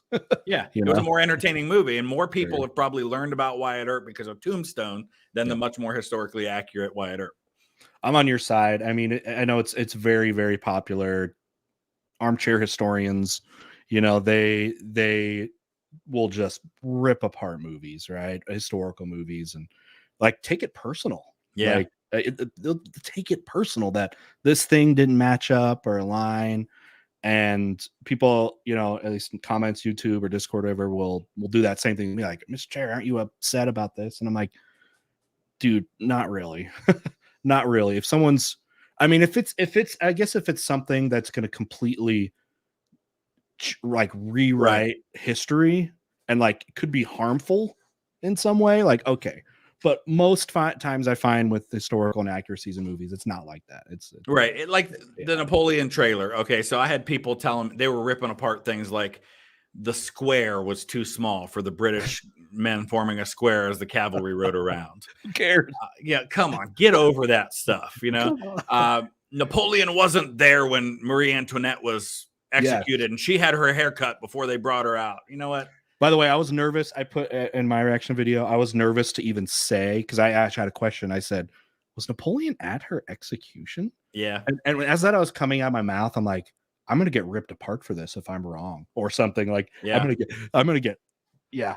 Yeah, those kinds of things, yes, they're inaccurate, but to me, they're not major things, right? Like if they had Napoleon actually operating the guillotine, cutting her head off, maybe I'd have an issue with that. But him just standing there witnessing it is a storytelling device. It's a movie about Napoleon. They're showing that to show him in the context of the revolution. So it's fine. Yeah, it's fine. People have the same thing sometimes when I'll do the like Family Guy history jokes videos. They'll be like, "Why are you touching on this and stuff?" I said, "Hey, if it or like that, like okay, like Family Guy or something, or like Assassin's Creed video games, they do the same things. People will be like, this is bullcrap." And I say, "Hey, I have like with Assassin's Creed, for example, I have kids in my classes that say, hey, I got into the Renaissance because I played Assassin's Creed 2. And yes, it doesn't perfectly exemplify them. Like, hey, that got you into wanting to learn more about something. It is a net positive. I don't care if it's a dumb joke from Family Guy or get epic rap battles of history, something like that. Like, hey, if it is the bridge, then I'm going to support it. And the number of people I've met who only know who Charles Lee is from the Revolution because of Assassin's Creed. You know? Then it's a positive. There's got to be a bridge between mainstream understanding history and then the historians. And let's boost those up. Boost the support the moderates. Okay. All right, we got the cat, Puss in Boots, right? Japanese Navy in 1592, Admiral Yi Sun Sun and his handful of ships. Gotta love Admiral Yi. Admiral Yi is the man. Oh, did you comment on the simple history, or not simple history, extra history? I did that series. Yeah, that was. And unlike you, my knowledge of East Asian history is really, really bad. So that was a great learning opportunity for me because I knew next to nothing about him or his story, and it was fantastic. It's cool. Hey, another way I learned about something, I got into it more years and years ago playing Age of Empires. One of the things was turtle ships. Yep. And when I was young and saw that, I'm like, that's amazing. That was a thing. I'm gonna go look into that. Like, that was so cool, and they're obviously so cool. But yeah, that story is fantastic because the Japanese Navy was solid, and the whole story with Admiral Yi was, they were fighting the Japanese, and they were always, the Koreans were always outnumbered and all that stuff, and kept getting victories, and it's a cool story. And he keeps winning and keeps getting knocked out of position of authority, and then rises back up anyway, and it's really cool. Because he was a threat and all that. But yeah, like if you are a military history nerd and you're only focusing on World War II tanks or whatever, okay, move on, get out of your shell a little bit. And this is some of the stuff you ought to look into, especially if you're a naval person. Get into this. So very cool. Someone said same thing with the Patriot movie. Oh, Braveheart is not a good movie. Oh no, do we have some of these people in the chat right now? Yes. The Patriot. I mean, first off, with Mel Gibson, all his historical movies are basically propaganda. So yeah, totally. They're all British propaganda. Anti-British propaganda, yeah. Okay, yeah, that's what I mean. Anti-British propaganda. So he'll take the side of Australians or the Scottish or whatever. I have not seen Gallipoli though. Is that good? It is pretty good. Yeah, he was young in that one. I mean, that was a long time ago. All right, let me look real quick. I want to see how many more memes there are. Okay, 1, 2, 3, 4, 5. There's 6 more. Okay, we'll do one more and then answer a few more questions. Okay. This format's okay. When your parents ask where all of Africa went. Oh, we got the whole Berlin conference up here. So we got the British, the French, UK, France, Germany, Spain, Belgium, Italy, Portugal, and Spain. This is Portugal. I think that's Portugal. Okay. This is actually one of the things I really love talking about is the colonization of Africa, especially in the 19th century. And because it's something I remember I didn't get taught, I feel like, in high school. And I got to say, I feel like, because older people, when they comment on my videos, that very often they'll say, I never learned that in classes. And one thing I do feel like we're doing a good job right now in public education with history classes is actually finishing and doing the actual freaking curriculum. I mean, I bet how many people, and it probably in like my age and your age, like of history classes, it's like we stopped at World War II. Yeah. You know what I mean? That was like all the time. Or I can't remember ever talking about Vietnam in high school. Yeah, that was always the thing. You got to that, and teachers there's a lot more oversight now, by the way, of teachers of making sure like curriculums are done, and some still are off. Like I'll get a transfer student come in from another school, from another district, even if it's in my state, and I'll be like, all right, where were you at in like a new student, where were you at in your class when you came over? In my class, we're in like the Middle Ages or something. They're like, oh, we just finished Egypt or something like that, because teachers will also get bogged down on certain things, and history teachers tend to teach the way and teach the things that they were taught, because you can stay in your comfort zone. But this is something I've tried to make sure that I spend ample time on, is it's imperialism, especially 18th century imperialism, because I feel like so much in a lot of classes, you're probably going to go from like the French Revolution, and then even that, maybe not. I don't remember getting taught a lot in like high school about that, but then jump to like the 20th century. Like no one talks about the 1800s, when that was such a formative century for seeing the world right now how it is. And it's like, okay, why is Africa always have war or poverty? It's like, okay, well, here's why. We can talk about it now and actually have some context. And then when you see the world now, you can see it better. And this, the imperialism that followed the Industrial Revolution, like with this of Africa literally being cut apart like a piece of pizza, explains a lot. We talk so much about the events happening in Europe with things like the Napoleonic Wars and then World War I, World War II, but we don't talk about how so many of the driving forces behind those conflicts in Europe are happening in other places. In America, we talk all about the French and Indian War, but we don't think of it as actually part of a larger conflict that was happening in Europe. And likewise, people in Europe talk about the 7 Years' War without realizing it has its roots in another continent. And all of that focus shift from North and South America over to Africa when colonization goes from there to there. Actually, I will say the weakest thing right now for me in getting covered is probably actually South America, to be honest. And what I mean by that is like we do, and a post-Columbian, even to talk about the Aztecs, Inca, Maya, and stuff like that. But I feel like I don't do a good job at getting in everything after the conquest of the Americas and like the independence and stuff like that. There's, I mean, obviously so many things to cover, but this stuff for Africa is important. And kids are always interested when I talk about the Berlin Conference and how essentially they just determined Africa's future with no input at all or even wanted from African leaders. They weren't invited, and why, and why wasn't that? And usually a kid will pop up and say probably because they didn't care what they thought, and then decolonization. That's the other part that's really important to talk about. That can, a lot of history classes are probably not going to hit because it's post World War II, because that explains a lot too. Yeah, and you have again people outside of it making the decisions, like how the Middle East gets partitioned, for example, and how some all the problems, so much of the problems of the latter half of the 20th century are because of some of those decisions made in the first half about people who weren't involved in the decisions about their own self-determination. Sure.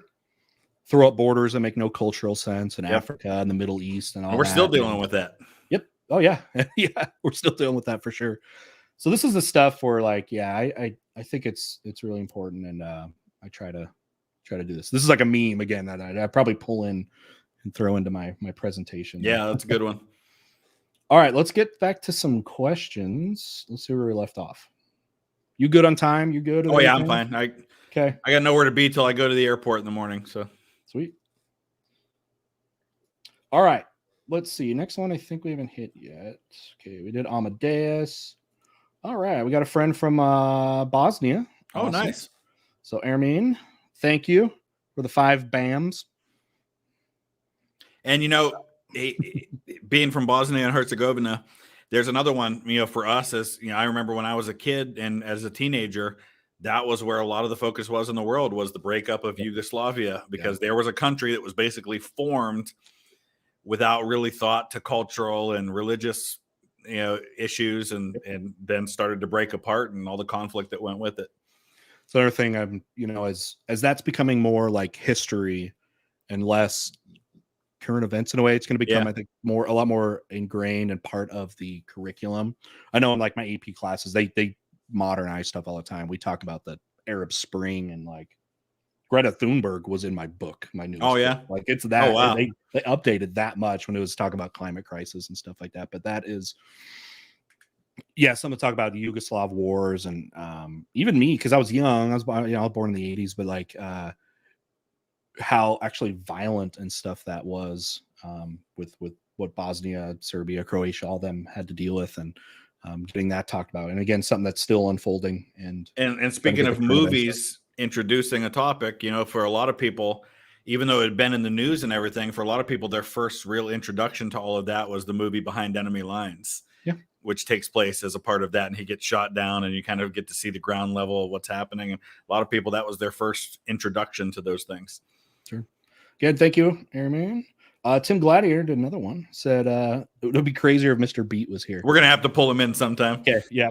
We'll have to do it. It'll be fun. We'll get Daddy Beat in here. All right. Yeah. Thanks for that. Okay, Liam, $10. I like to round up the cent. So, do you have any thoughts on why the U.S. developed as a relatively more punitive country compared to its peers, i.e., our criminal justice system and the relatively harsh sentencing plus incarceration rates? So, okay, so let me digest that. So, U.S. developed as a relatively more punitive country compared to its peers. I guess that means like harsh in a lot of ways. It's supposed to be land of the free, right? So saying that the justice system is a lot harder. Yeah, I mean, we have more people incarcerated than any other country, and right. Well, one of the few industrialized countries that still has execution, things like that, so capital punishment. Maybe it comes from United States is so diverse, probably a lot more than non-Americans probably see. I feel like also it's, especially the judicial system, it's easier just to do that. like just lump everybody together, have, I don't know, relatively like harsh punishments, consistent punishments. A lot of people might say that there's some things rooted in racism, or the whole idea that of for-profit incarceration, that it becomes entangled into our capitalist system too, that somehow there's people that benefit that in a similar way of military industrial complex, where it's it becomes part of your economic system to just. And when you have for-profit, like we have a supermax prison, just a few miles from where I live, and that's one of those.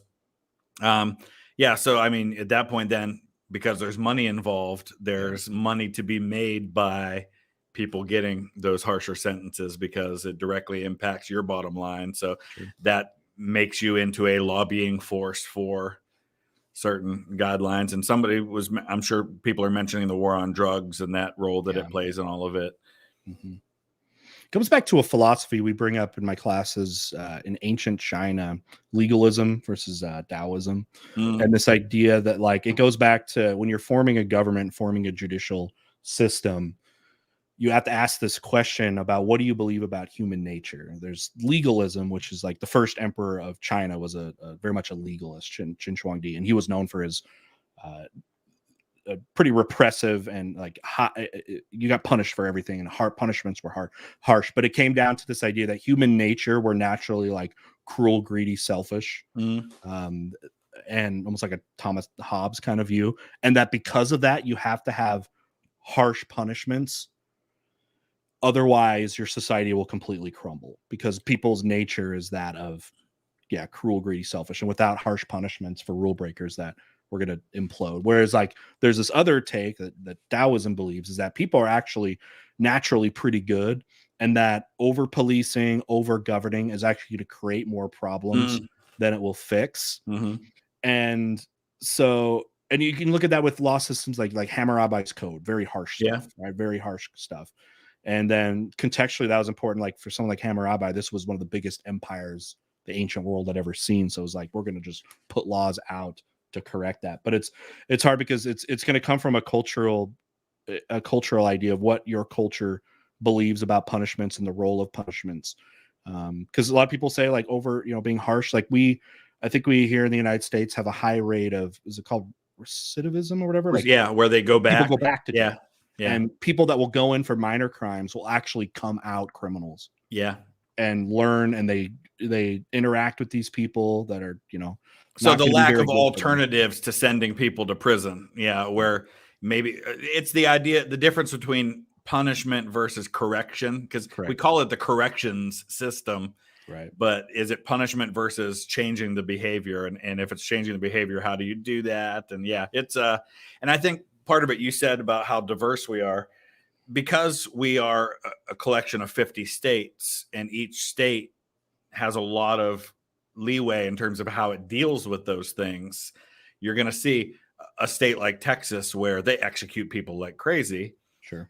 Here in Ohio, even though we're a relatively conservative state compared to a lot of states, we have the death penalty, but we still, I have a friend who I grew up with who was murdered when he was 8 years old. And the guy who was sentenced to death for his murder, that murder happened in 1985, and he's still on death row. Yeah. So, like, you know, Texas, that would never happen. That guy would have been executed years ago. So it varies from one place to another. And I think a lot of the stuff people in Europe and other places hear about tends to be in places like Texas, where they execute, you know, a bunch of people every year. Other states haven't executed anybody 30, 40 years. And some states have much harsher penalties, whereas other states have much more lenient penalties for the same crimes. Sure. To go back to Liam's question, I think that kind of answered it, what VTS just said, which is it's very diverse where you are with that. And again, large, diverse country. So anyway, thank you again for that. Let's do one more comment, and then we'll finish out the memes. There's about 5 left, and then we'll hit up the rest. So if you haven't heard yours yet, just be patient with this, because I know a lot of people want to see those memes, and I do too. But we'll get back to them. All right. So let's see. The next one was this one. All right. From Melissa. Remember your time at university. Which historical courses did you enjoy the most, and of your student lives? Okay. Was doing a PhD an option for you? I'll go for this first. So this is probably, to be honest, where I found as a history student that was a little bit more interested in world topics outside of the U.S. topics. Because when you're a history major, it's probably like this when you were too, you get to choose a lot of your electives. You're going to have your basic stuff. You're probably like 1,000 level or 100 level questions, right? You're going to take your basic U.S. history and probably a world history. But then after that, it was like, it's open for you. Yeah. And I found myself taking, I don't know if I took any American history electives really. The one I guess I would say is I had to do something for graduation requirements. It was like economic related. And I was looking through all the lists, and it's all like macroeconomics and all this crap. I'm like, I do not at all ever want to study that stuff. But they had American economic history, and I was like, okay, cool. And that was the only thing I feel like from choice I took, honestly, of that. Actually, I did take American military history, but I did take American military history. But some of the stuff I did classical Greece. I did a modern India class, which I loved, a Southeast Asian class. I did a bunch of others. I just got to think off the top of my head. So, but I liked those. I mean, those were all cool. And I Protestant Reformation class. Oh yeah. I took that. I was, personally interested. If I wasn't personally interested in the era, I think it probably would have been boring just reading theological books by John Calvin and Martin Luther. Probably drove a bunch of people, crazy. But that's the stuff that I really liked. And as far as going forward, PhD, man, I had to start working. I don't know if that's something I would do down the line. I would like to. I don't have my master's degree yet. I have a lot of credits. So what I ended up doing was, rather than just going into like a master's program as a teacher, one thing that's really valuable and really necessary for teachers is to make sure you're certified in a bunch of different subjects. Because if I just put all my eggs in a history basket, and I was hired in 2009, and that was recession, when there were hiring freezes all over. Like you to get into teaching at the time, wanted to have options. You got to have options. So like I minored in geography, so I had that, and then I did courses for physical education. I'm a coach as well, so I like to coach. So I did that. So rather than going just down the history pipeline, I tried to expand that. So that's why I don't have a upper grad degree, but someday I would love to if I had more free time. Yeah. I would love to continue. I just So don't even for me, so yeah, how about you? I was the opposite of you when it came to choosing my courses. I almost exclusively, with the electives that I had, did American history stuff. I have since gotten very interested in other parts of history, but at the time it was all I cared about. My goal when I initially majored in history was I wanted to be a college professor. So my plan was going to be to go immediately from a bachelor's right into a master's program. Did you want to do research or did you want to stay in I wanted to academia teach, that way? You wanted to teach. Okay. Yeah. but nowadays the research is what I'm much more interested in. So I'm by nature not an academic. Like I kind of shy away from that. So give you an example. When we were in Denver in November, Cypher, cynical historian, he was there with us, and Just he got was his PhD, by the way. he was just finishing up his Yep. PhD at the time. He was talking a lot about that, and to me, it was just like, like he's a great guy. I love him, Yeah. but that's not my thing. Yeah. Personally. So he's talking about all this academic jargon. And my wife, who just finished her master's in school counseling, she loves that stuff. And so those two really hit it off, and they were just talking. And I'm just kind of like standing there with my hands in my pockets, like, oh my gosh, when is this conversation going to end? And I totally recognize the absolute importance of that stuff. Sure. It's just, for me personally, I love research. I'm doing research right now on a book I'm writing on the 20th Ohio Infantry. But I want to do research on stuff that I'm interested in, not because it was assigned to me for a PhD program, that kind of stuff. So, I don't think I ever seriously considered a PhD, but I did always intend to originally go right into a master's program, which I never did. Well, we need both. I think, we need the researchers, and then we need the history communicators. Yeah. I feel like that's us. Yeah. The communicators, because what good is that research going to be if it can't be communicated properly? Yeah. And a lot of you that have been in college or are in college, there are plenty of professors that know their stuff, but they're bad teachers. Yeah. They have no charisma. They don't know how to present. Just sitting at a podium and like just regurgitating stuff. If I didn't love history, that would be an awful class. And then like generals in history, there's so many students that are like that. This is so boring. Of course, I'm like so many people who their love of history was because they had a good teacher. Yep. They had a teacher who made it fun, who made it interesting, who made them love history. And a lot of people who were turned off to history exactly the same way. It was just they didn't have a good history teacher. So you're absolutely right. I think we do need both. A lot of them come back. You had a lot of people maybe come back in your comments and say, hey, I never really liked history when I was young, but like you've made me like history again. Now so many times. I've had a ton of that. You've ignited in me a love for history I never thought I had. And that's such a great compliment to know that that's the case. Yep. One of the favorite things I get is they're like, oh, I wish I had you as my teacher or something like that. And it's fun. But I always stand up for your teacher and say, hey, I bet your teacher was actually really good. You just weren't paying attention. All right. Let's do one more of these and then we'll wrap up the memes and then come back to the rest of the questions. Okay. University. Oh, this is a good one. Okay. Marty Griff, €5. Thank you. Do you think the UK should give back stuff in their history museums that are from other countries? Also talking about my stash. Yeah. Wait, what's that? I had a mustache until a couple days ago. Oh, the mustache. Everybody's been.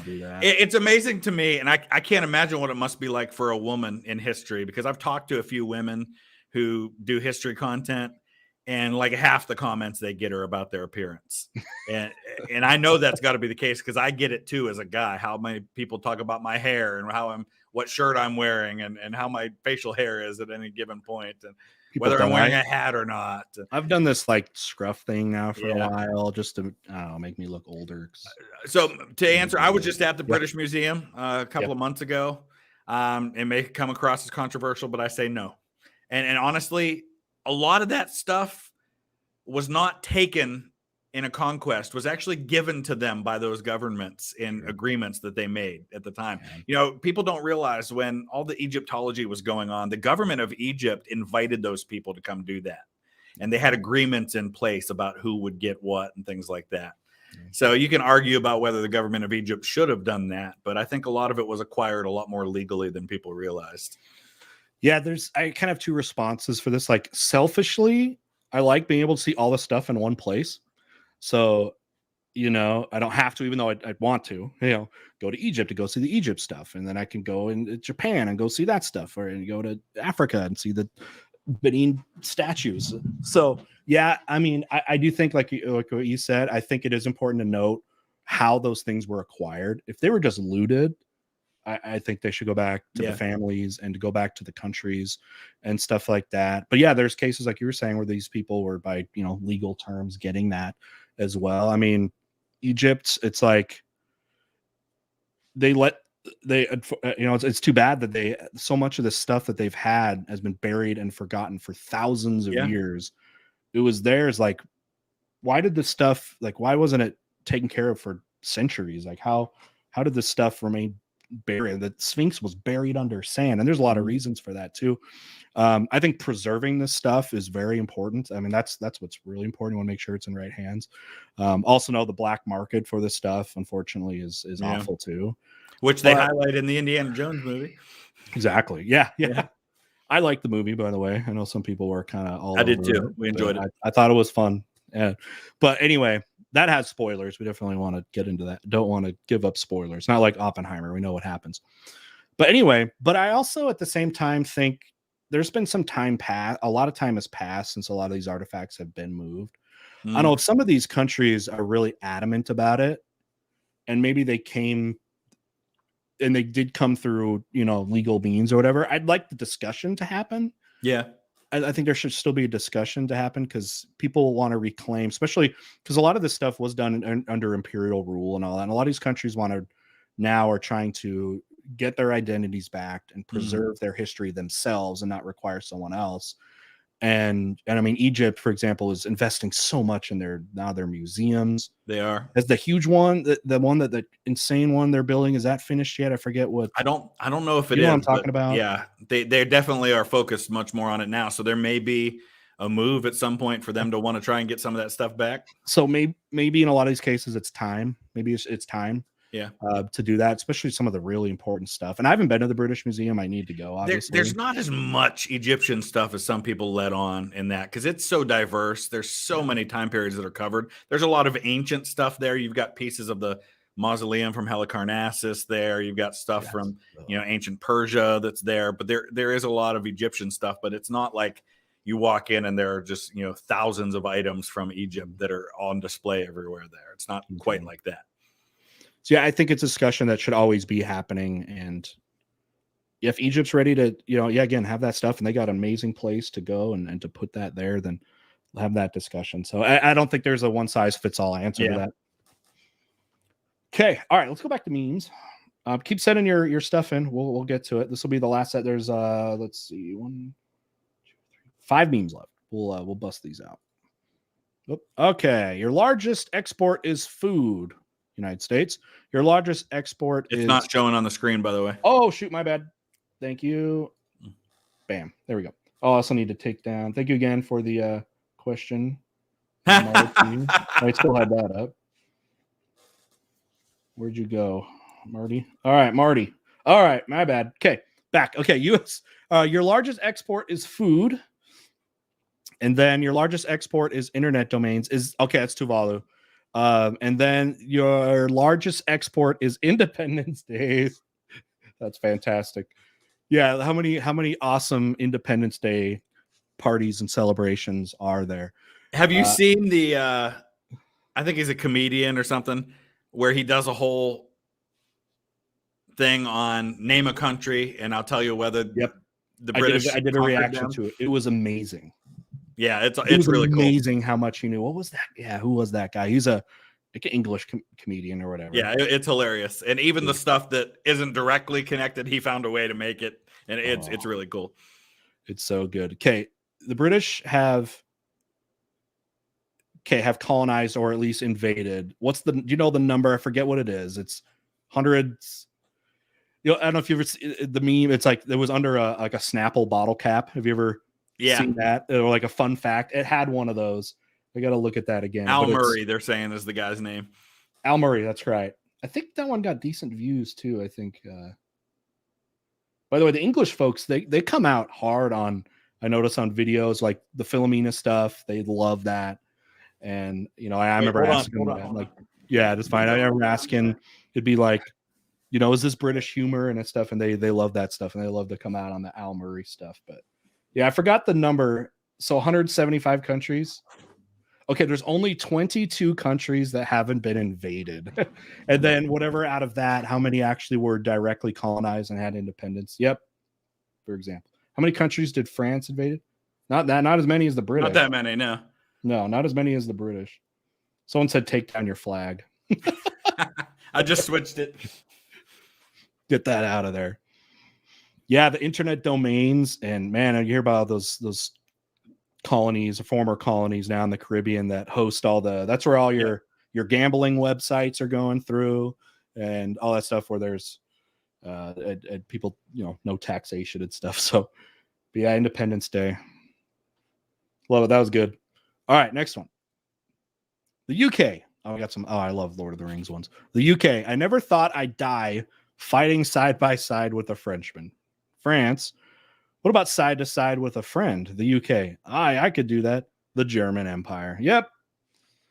After, oh my gosh, how long did the Germans and French fight each other? 1,000 years.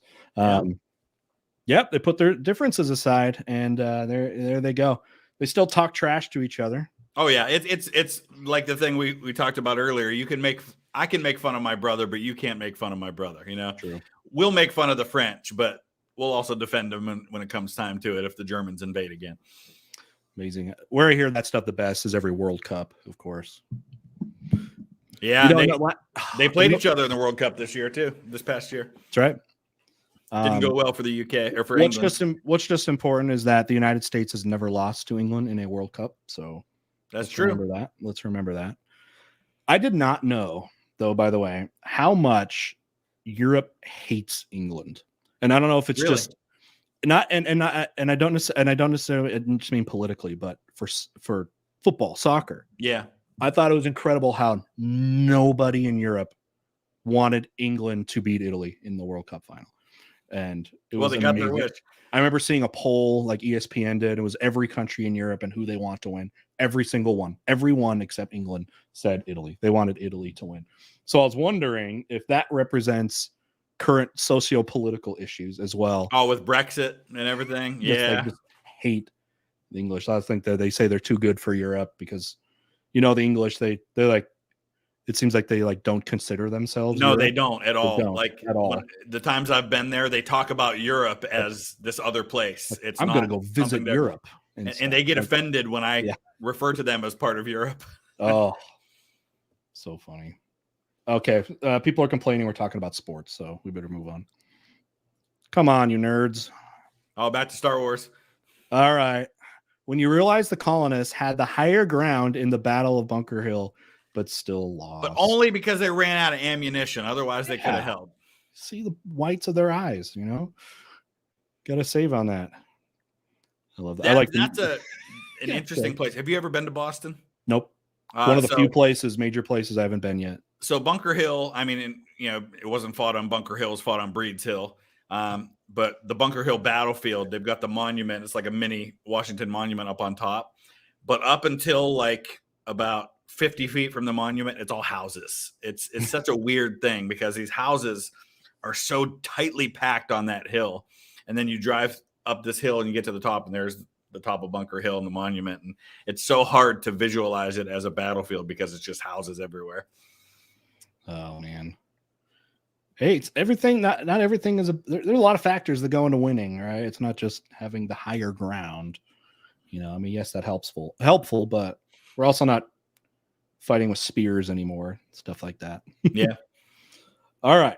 Couple more left. Ooh, all right, here we go. To be is to do, Socrates. To do is to be, Kant. Dooby-dooby-doo. Where are you? Scooby-Doo. Is Scooby-Doo even, is that still on TV? Do people still watch that? I don't know. I think they keep making new iterations of it, but I just still know the old one. That was for me growing up, I don't know if it was for you. You're only a couple years younger than me, but yeah, that was one of the ones, it was on all the time. I liked Scooby-Doo. I did it. Then eventually I caught on to their formula, Oh, you're the first guy we met? Oh, wait, you're the bad guy at the end. Yep. Take his mask. And he would have gotten away with it, too, if it hadn't been for those meddling kids. have you ever heard the theory that there actually were no ghosts and they're in that van? They're and high. They're high. It's a big smoked out van, and eventually they come to, and it's actually just all drugs. 100%.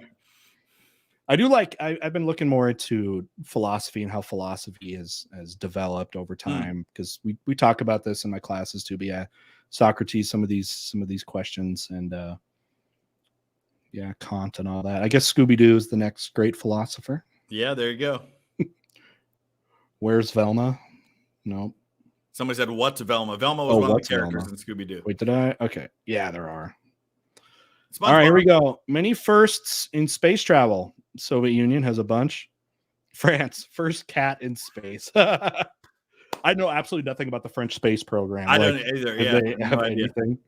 I have to bring down my students down to earth when we do space race stuff about the Soviet Union's accomplishments and how they totally get ignored, because when you look at all the milestones of space travel, they're all up until the moon. Yeah, except the moon. And basically we got to the moon and then just declared we won. Victor. And then it's over. Like, nope, doesn't matter if it's like first to put like an object or a person or an animal or a lander, or put something on Mars or all that stuff. It's like Venus. We just moved the goalpost. Yep. Does anyone know if this cat survived? Typically, when they put animals in space, they didn't bring them back, right? So I'm guessing. Or all she survived. Yeah, I mean, there was the monkey, the chimp or whatever. Dog, the American one. He made it back, but I think that first dog, I think the Soviets. Laika, I think was her name. Yeah. I don't left her think up there. He or she made it or whatever. Common American W. Yep. All right. Hold on. That was it. Oh, that was the last one? That's our set of memes. That was 20 memes. And as you all saw, we can make 20 memes into a lot of talking and a lot of content. Now, when you get two people who like to talk about history on screen for hours, it's not hard. Exactly. All right, everybody. So just a few other things, because we're not done yet. But if you would like to have memes checked out by us, the next joint stream we're going to be doing is going to be on his channel. Okay, so make sure you're subbed over there, and also you can submit them on his Discord server. I don't know if any of my mods are in here. Maybe you could find somebody posted it earlier, but I'll post a link on my community page at the end, so it'll be there too. You can do that one. Drawn of History is here. Now make sure who's here? Drawn of History is here. Yeah. Hey, we talked about you earlier. Yeah, we did talk about you. Bets. We both said how we love being on your videos, and we want to be on more. So, and you guys check out his channel if you haven't already. That new one that I was in, and it has nothing to do with the fact that I was in it, but I thought it was fantastic. So good. Everyone's getting better. He's getting better at writing. When he first reached out to me, right when his channel popped up and I saw his stuff, I said, this is going to be big. This is going to be big. It's oversimplified for people that are more into history, like deeper into history. And in a lot of ways, it's better. It's funny. I'll get you both in like the old guys from the Muppets, he said. Yeah. You should do, if you can make one, we should have dialogue against each other. There you go. And we'll do it. But yeah, hit me up for the next one. I feel like I'm getting better now. And I have to say too that I loved the genius stroke of using Jarrett Genealogger as the royal genealogist. And yes, that was awesome. As soon as I saw him come out, I knew what character he had to be. Oh, so anyway, sub over there. Check out the videos. If you haven't checked out Drawn of History, there's a lot of content now, and they're hilarious. They're funny. And I love the artwork. It was great. So anyway, yes, do that for sure. Okay, so I forgot what I was saying. Oh, memes. Okay, so yeah, send over to him. You can send them over to mine too. If you want to do mine, whether we collab on another one, I like to do lots of meme videos. So drop them in my Discord as well. Make sure they're good. They're only the best of the best. I do have one thing I ask for memes though. Make sure they're not incredibly obscure. Yeah. Because it's not fun if, like, honestly, we don't know. Because we don't know everything. Okay. I don't know if have you ever been criticized that, how dare you miss this one thing? This really obscure, like, how did you miss that there were the Oh, wrong God. number of buttons on that guy's jacket? How do you not know that? Yes. I get it. It's like, how can you be a teacher and not know blank? I get that a lot. I'm like, oh my God, do you think we really talk about? That's what I tell people all the time. I'm like, when you've got hundreds of thousands of people viewing these videos, there's always going to be somebody who knows more about that topic than I do. Yeah. It's a numbers game. It's just inevitable. So anyway, yeah, send those over to our Discords and we'll get them. Yeah, make sure. Yeah, there's stuff that like everybody can laugh at, that they're fun. Okay. Anyways, yeah. So what we're going to do now is shift over because the super chats have been piling up and there are, that's how we want to make sure we respond to all of those. So we'll pick up where we left off. Again, thank you to everybody that's here. Thank you for being here. It's a lot of fun. If you want to see more of this, let us know what kind of stuff you'd like to see maybe for future collaborations. This seemed to fit the best. I'd wondered if reacting to a video would be good. I wonder if that would be complicated, a joint reaction video, because it'd be like it'd have to be something that was short enough that we could like know when we were going to pause and take it. Exactly. To be able to talk about it. Okay, I'm running the video. You're like, wait, stop, pause. I want to say stuff.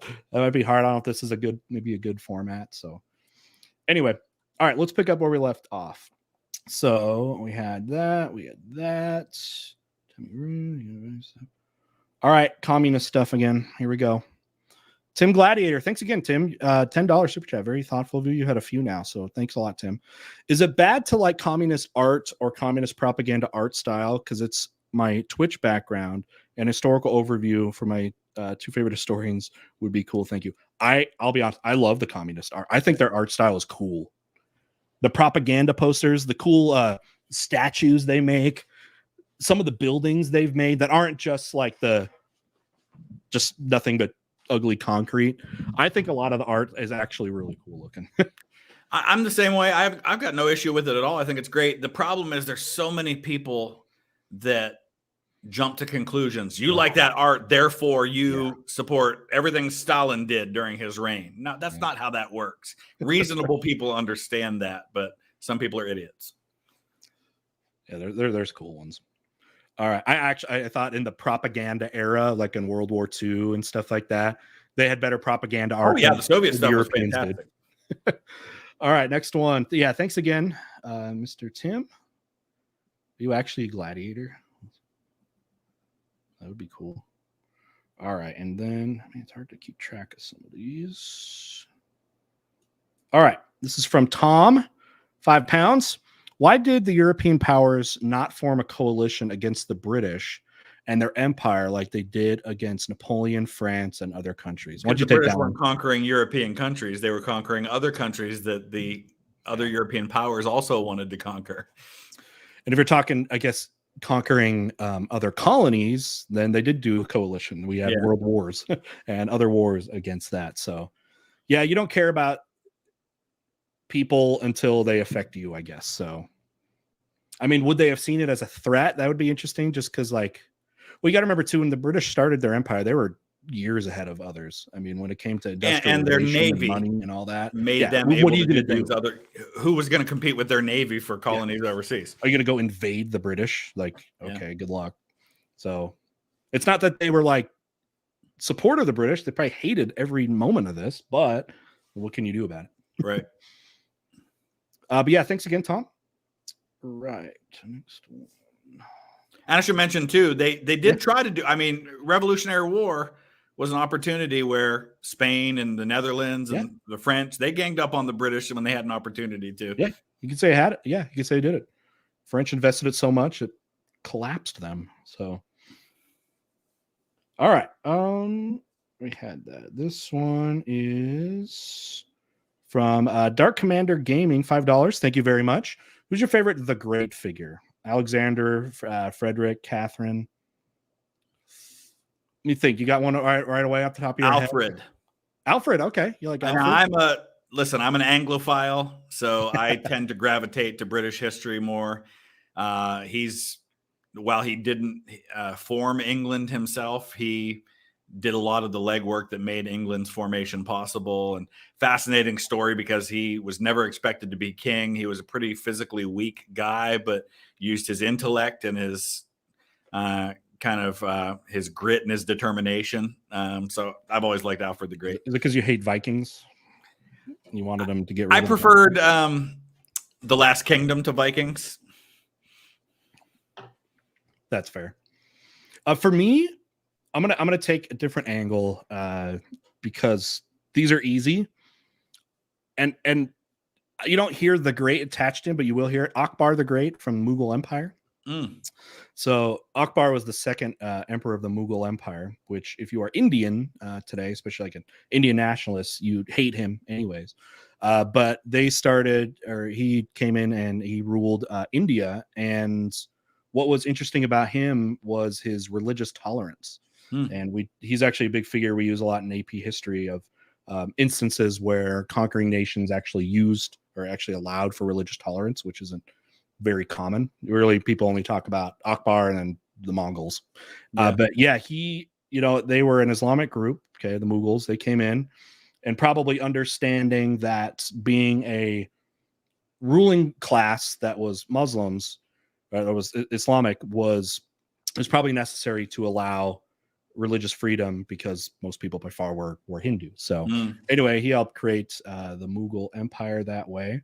He did have he was also a brutal conqueror, like all those guys. Just because they're the great doesn't mean they didn't do horrible things. Right. Everyone on this list, Alexander, Catherine, if you're a peasant, you hated her. Alexander, I mean, same thing. But anyway, I thought I would throw up Akbar. And no, not from Star Wars. Admiral Akbar. It's a trap. Yeah, people are saying that. I put his picture on my slides for the Admiral Akbar, and then it helps them remember. But I don't know how you could tie Admiral Akbar to like an Islamic emperor. So yeah, but like you said, if it triggers something in their mind, that might be just enough to help them remember it. Just something. All right. Anyways, thanks again, Dark Commander Gaming. Okay, next one. All right, Tyler, $5. You guys should do a Civilization 6 playthrough together. Are you a Civ guy? I am. Yeah, I played the very first one when it came out. Been playing them ever since. Which one's the best, do you think? I like 5 a lot. 5 people like 5. No, when 6 came out, I played a little bit, but yeah, people immediately were like, I like 4 and 5 better. You know what I mean? So that's that. So I'm lame because if anyone's in my community, my favorite one is actually the console one, Civilization Revolution. Oh yeah, I love it, and the reason I like it is because I can play it in one sitting. Now it's going to take probably at least 2 hours, but like I feel like as I get older, the games that are going to take multiple days, I can't do it. I can't do it anymore. It's time. And yes, before anyone says anything, yes, I do know what Hearts of Iron is. I do know what it is. I am aware of it. And I know it seems like it'd be up my alley, or EU4, any of that stuff. I don't have the stamina to learn the grand strategy. I can't do it. And Civ is, even the regular Civ games, that's good for me. Yeah, it's not nearly as complex as something like Hearts of Iron is, for sure. Yeah. Oh, that's just. Yeah, I will say I really liked people that really know those games, like Hearts of Iron stuff. I like to watch those people do it when they can fly and they go through quick and do that. I would honestly rather just watch somebody do it, and that's really good at it. And the channels that do really well with those tend to be ones that are very heavily edited. Like, they instead of, because whenever I've done Hearts of Iron 4, I've done like a multi-series playthrough. A lot of these guys just do one video. Yep. And just to me, like, that's a lot of work, because even when I do a half-hour video for Hearts of Iron 4, that's usually 2.5 hours of gameplay for me. Sure. And I just don't have the time to pour into something like that, especially for the return it gets on the channel. But I mean, maybe Civ Revolution would be the way to do something like that. Yeah, the one thing we can. Unfortunately, I got to look to see if they've done it. I think because it's 15 years old now, I feel like the servers are multiplayer servers are probably down now. That's actually something I do stream a lot. It's a lot of fun.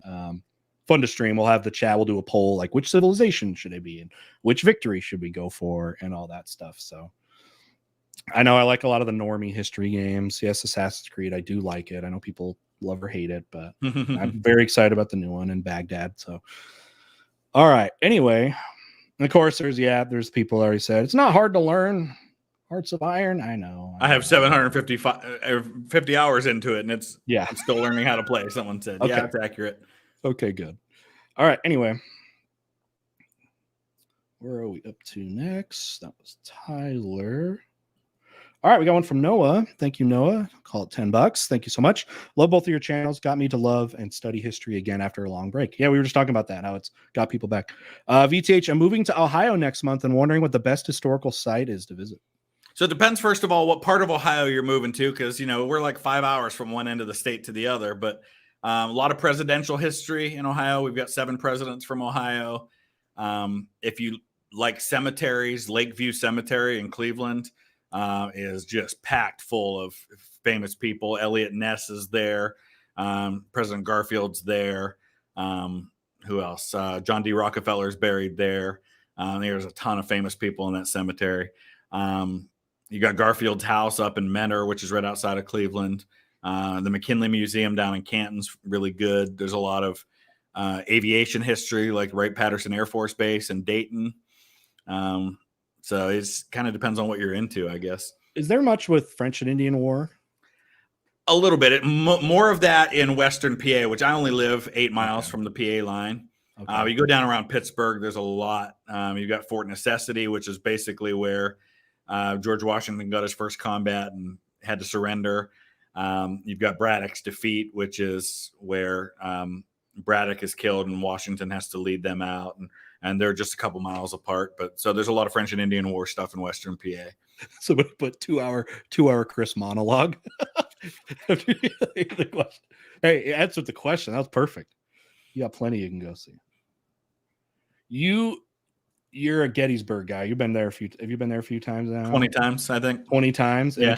I've been there twice this year so far. And every time it's worth it every time. Oh yeah. And they got a new museum that just opened that I've been there for a couple of times now. And I'm still learning new things about Gettysburg. I've got a big project coming down the line where I'm going to be, and I may start a different channel to do this. I'm going to do videos about every one of the brigades at Gettysburg, and there's over 50 of them. And I'm going to do a video on each brigade, talk about their history, show where they fought, that kind of stuff. So that's awesome. All right. Again, thanks, Noah. All right. Next one. Sir Cascade, £5 said, have you seen the show Horrible Histories? It's a British kids TV show, but it's highly historically accurate. I like it. I tried to do a reaction. I think the BBC shut it down. Yeah, it blocks instantly. You can't even make it live. God, because I would like to do that. I've done it. I have done. I think it's on. I think Amazon might own the rights to it. I'm pretty sure I did. I think Twitch has watch parties.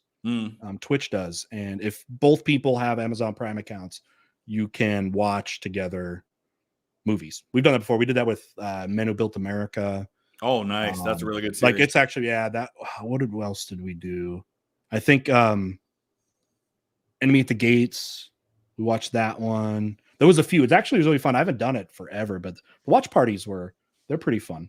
Yeah. What's that horrible Russian tank movie? T-35. T-34. Yeah. Or T-34. Yeah. It's so fun. It's just like Soviet propaganda. They're like doing Tokyo drifts with the tanks and stuff. It's not much pretty funny. Not too far off of what they did with Fury for American. Yeah, exactly. Yeah. It would be fun. If they get some more stuff on that, I'd be down. Yeah, Horrible Histories is great, but same problem. Tried to do reactions because people ask me all the time and can't. BBC blocks it. Have you ever tried any SNL skits?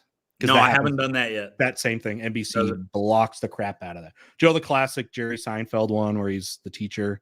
Oh yeah. The great Arsenio instead of the great Arsenal, like that. That was one when they finally SNL finally came to YouTube on it, do insta blocked. So unfortunately, and those would be so fun to do. All right. Anyway, thanks again, Sir Cascade. All right, we've got Dizzy something, €5 at VTH. Have you ever visited the battlefield near Solferino? And if not, do you think you'll do it? I have not, but I'd certainly like to if I ever get the chance. But boy, the list of places I would like to visit just keeps getting longer, and I don't know how I'm going to fit it in the years that I have left to do this. Oh, yeah, for sure. All right. Thanks again, Dizzy. All right, Jennifer, $2 here says thoughts on Peaky Blinders. Not seen it. I know people love it. No? Give you? Love it? Set in Birmingham. That's where my family's from. So I love it. Yeah. Cillian Murphy is the star who just played Oppenheimer.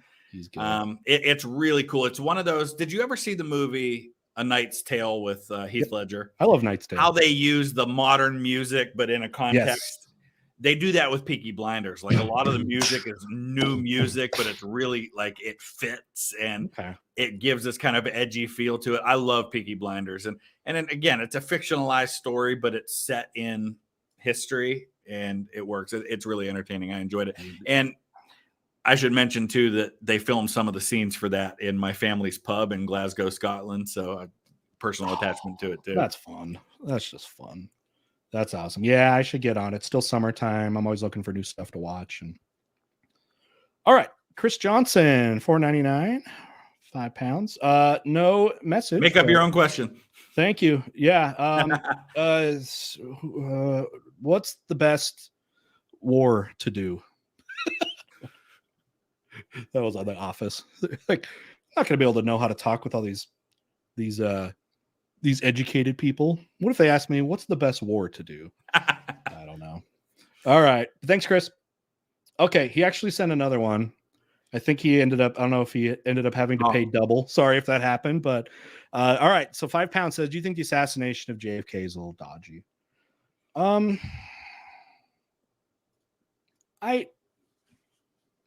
I mean, just like, is the official story, the one. I'm fine with it. I'm fine with the story. I would say that. I'm if fine. If you go there, your perspective may change on thinking that there was some great conspiracy. When you go there, you're like, oh, that's all the farther it was. I could have made that shot. It's not like everybody talking about Oswald, you had to be a trained marksman. No, you didn't. I mean, you go up in the window. You can't go in the exact window, but you can go in the one above it and look.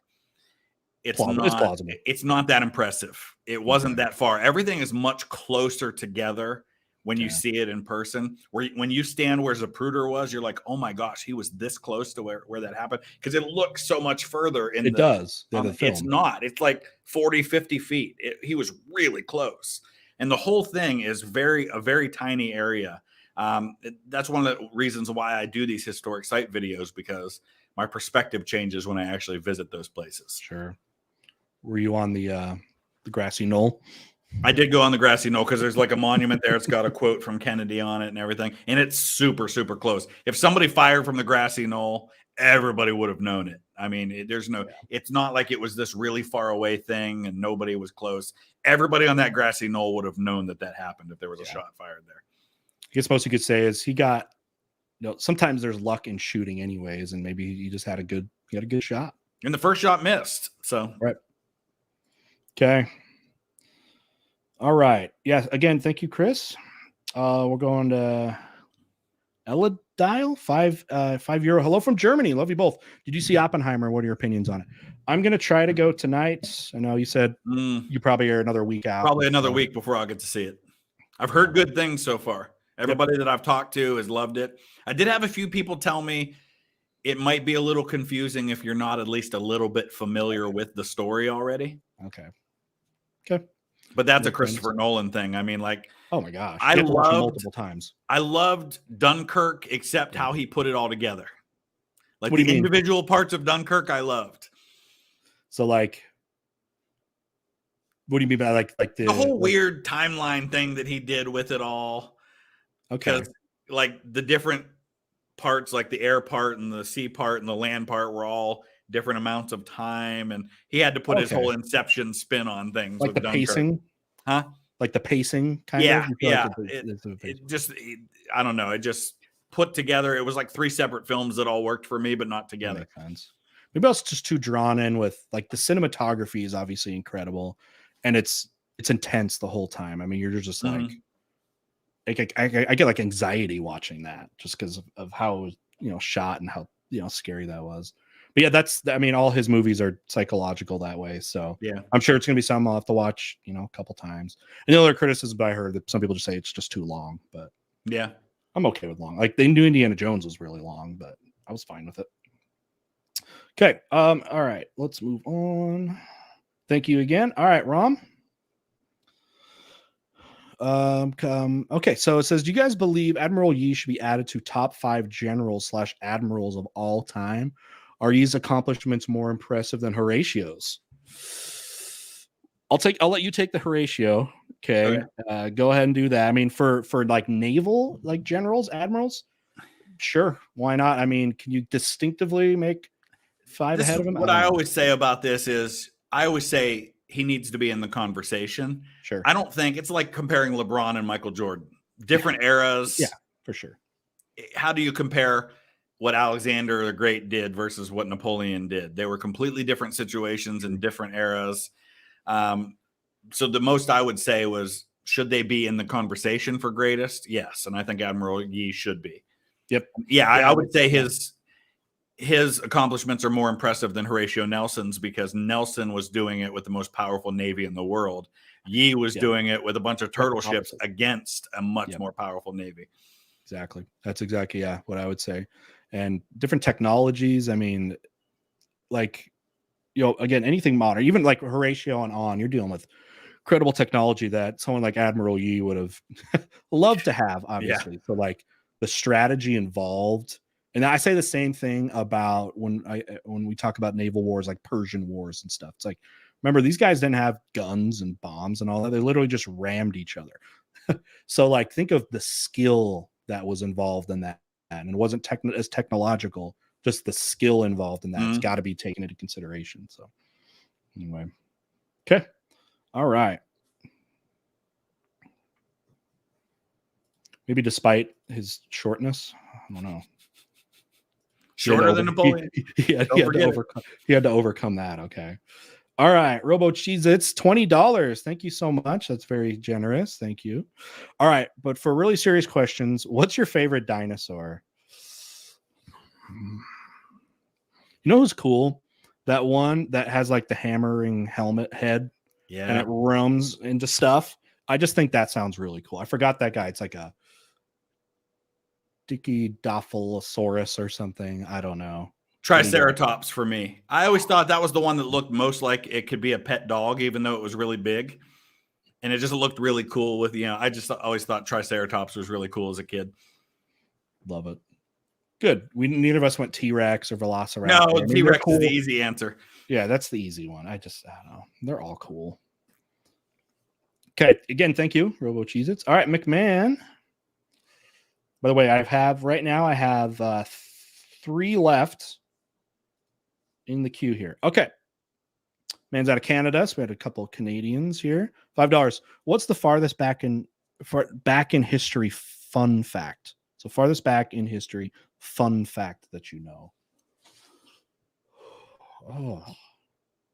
I don't know how fun this one is, but I don't even remember the time period it takes place in, but the guy who was hired to come up with a horrible way to execute people, and he invented the brazen bull.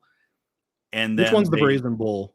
What's that? Which one's the brazen bull? So the brazen bull is the big bull that was hollow in the center, and they would execute people by putting them inside, and then they would light a fire underneath it to heat it up.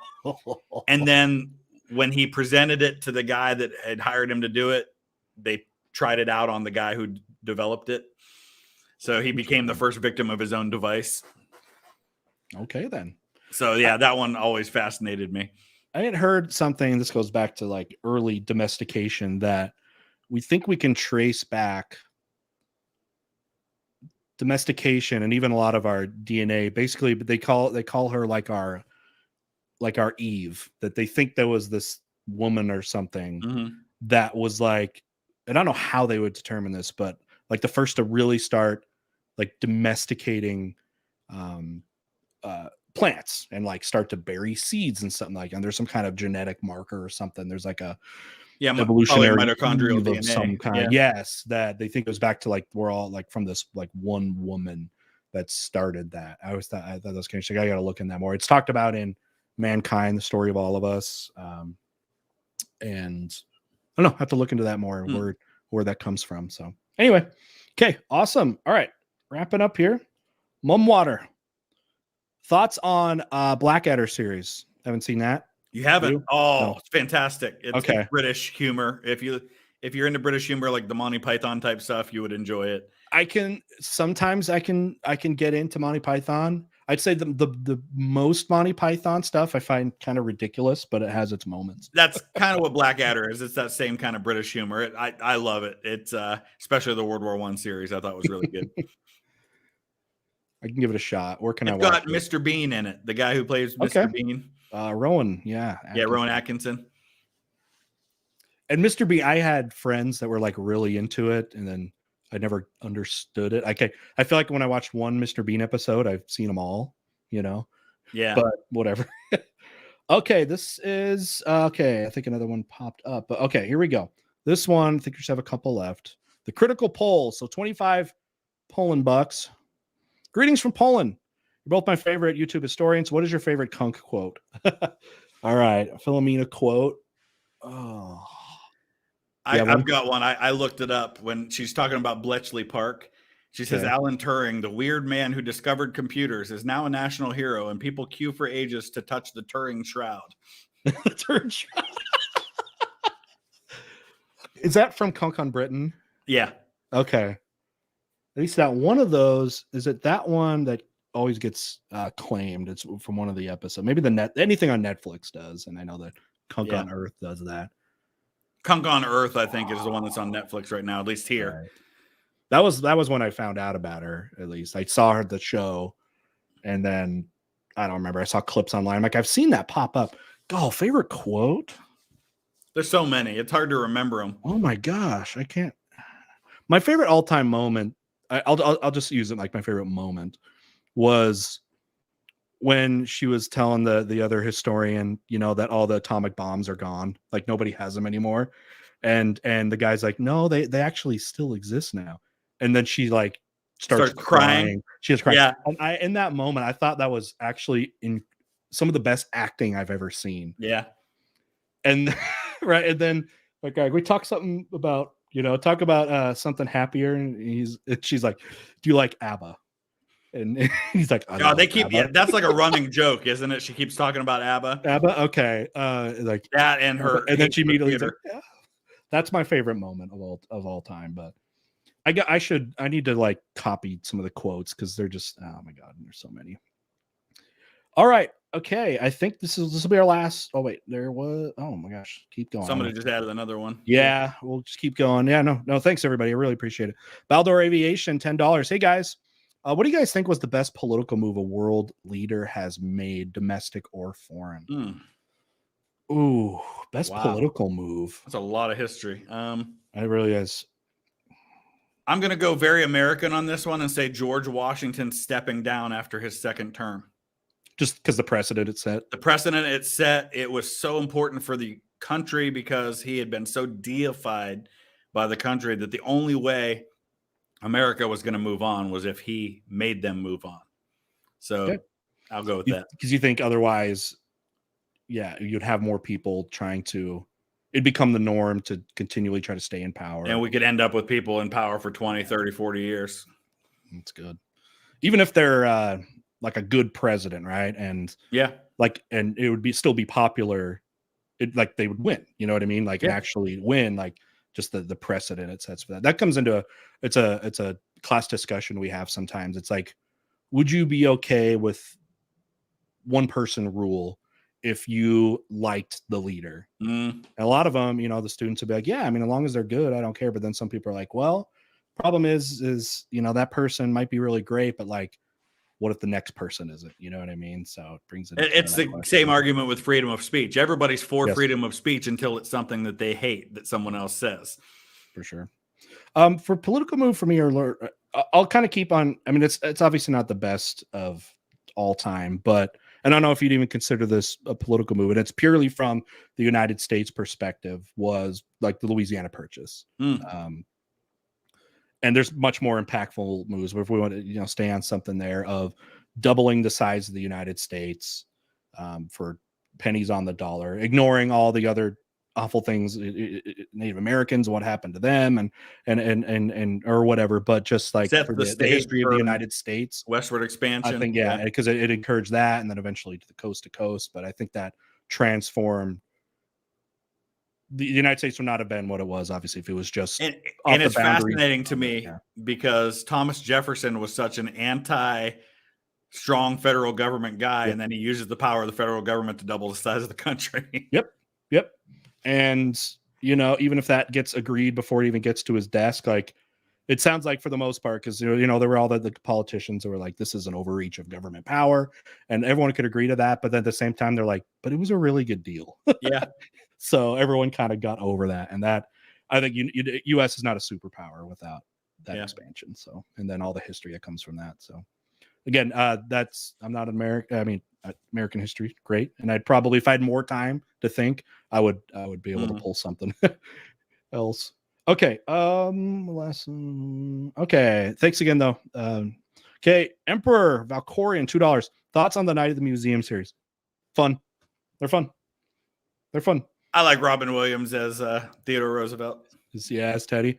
They're fun. I mean, obviously, all those characters are caricatures, but hey, if that's again one of those things we talked about where it's a gateway, someone doesn't know who is it, Pocahontas or Sacagawea, or who are the other characters that sometimes are in there? Yeah, Teddy Roosevelt brings them to the next level. They're fun. I would like that. I say the same thing about the National Treasure movies.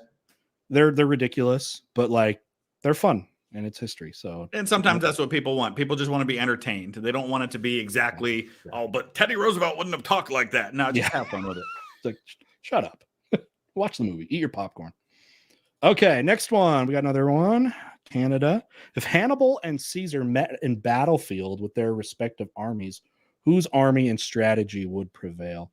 I have a hard time ever betting against Caesar. So Caesar, he's another one of those guys that has to be in that conversation for greatest of all time when it comes to military commanders. Sure. Some of the stuff he pulled off and how he pulled it off is just phenomenal. Like, Caesar, without a doubt. No disrespect to Hannibal at all. Hannibal's great, but we're talking GOAT. Yeah. With Caesar. All right. I think this is the last one on here. So we'll do this one right here. Chris Johnson, 10 quid.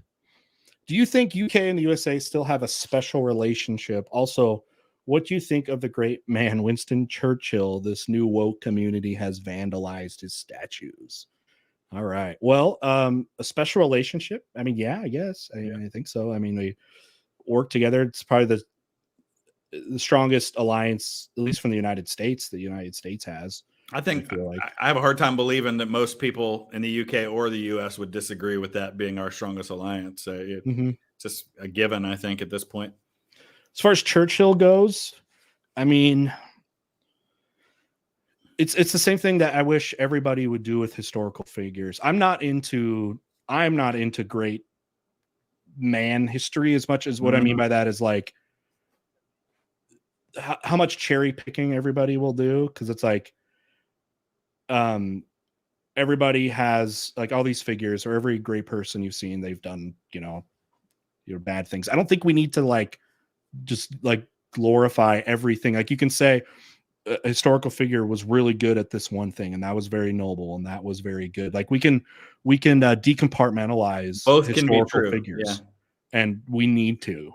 Yeah, we don't need to go out there and try to like find this all-encompassing person that was perfect in history and can very few people are going to stand up to that kind of scrutiny. No, you won't, and you won't. We don't need to. Let's admire like the accomplishments. My problem with it is not that we scrutinize those things. It's that it feels selective who we scrutinize and why we scrutinize them. True.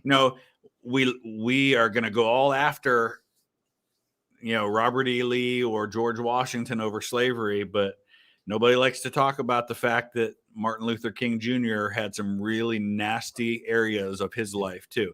It does not mean he didn't do great things. Yep, exactly. Both are true, but I feel like sometimes we are very selective in who we want to go after because of why we go after them. Well, not too many people are going to stand up to that scrutiny, it's important to acknowledge both. You can acknowledge Winston Churchill is responsible for some really awful stuff. Yes. He's also responsible for some really great stuff. Sure. Yep. And we have to do that. And we're going to do that more and more because, you know, as history goes on and communication and technology and information goes on, it's very likely that if you have put somebody on a pedestal, if you haven't found out yet, there's probably something, you know, bad, you know, that can be attached to. And you just got to accept that. And the more as time goes on, it's going to be more of that. So yeah, Churchill, yeah, statues being vandalized, done that with Columbus, you know, and you know, that's another one that's going down. Every founding father of the United States is being lumped into that. So I just think you got to be able to have nuanced analysis of people. Otherwise, you don't need to be looking for heroes. Say that all the time, and not just with heroes, but with history in general. History is very rarely black and white. It is all kinds of nuance, all kinds of gray. I think that's why people are drawn to World War II so much, because it's much easier to make that black and white. Yep. Yeah. You know, it's so easy to do that. Yeah. And it's just not fair.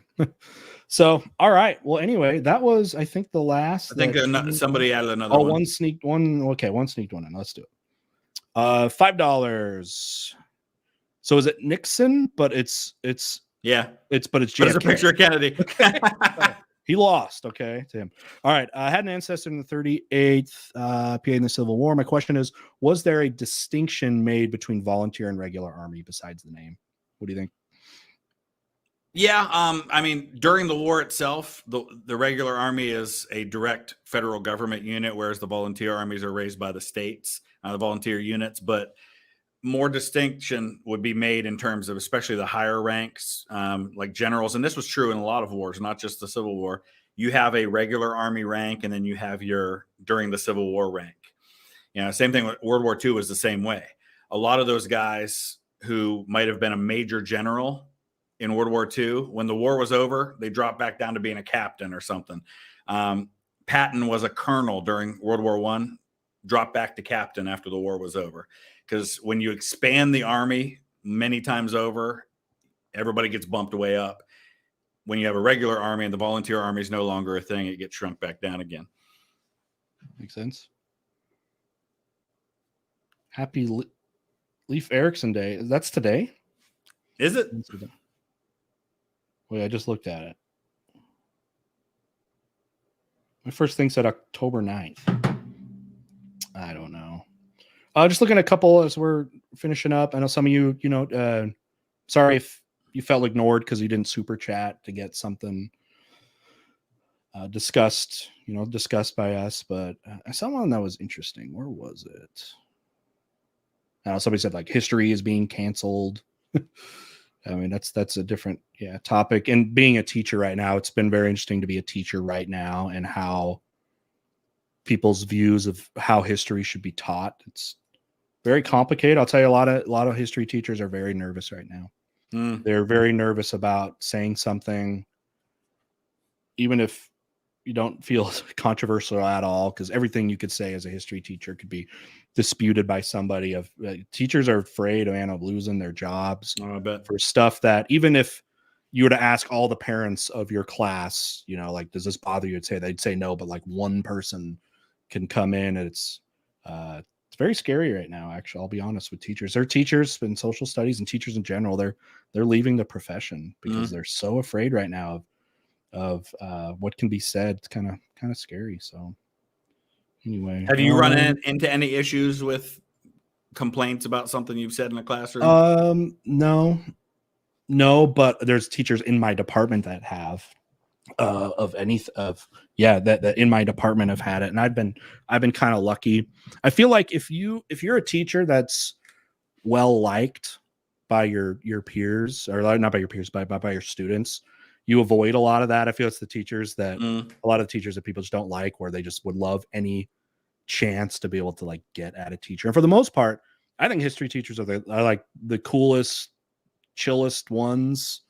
I feel like of all teachers, because maybe it's just bias, but like I feel like history teachers love their subjects probably more than a lot of other teachers. Sorry, math teachers, you really love math, but like, do you really? You know, are you having fun going in there? So yeah, I haven't had any issues. Usually the most things I get isn't content as much as it is just like grading and, you know, my kids' grades, this and that. They don't, most parents don't care as long as their kids get, you know, good grade. But I'm fully expecting that stuff to happen more. So Yeah. Unfortunately, it's a lot of times the students are more mature about the content than parents are actually, and can be a lot more nuanced about it, you know. Anyway, all right. Well, I think that's gonna do it. With any music teachers are fun. Yep.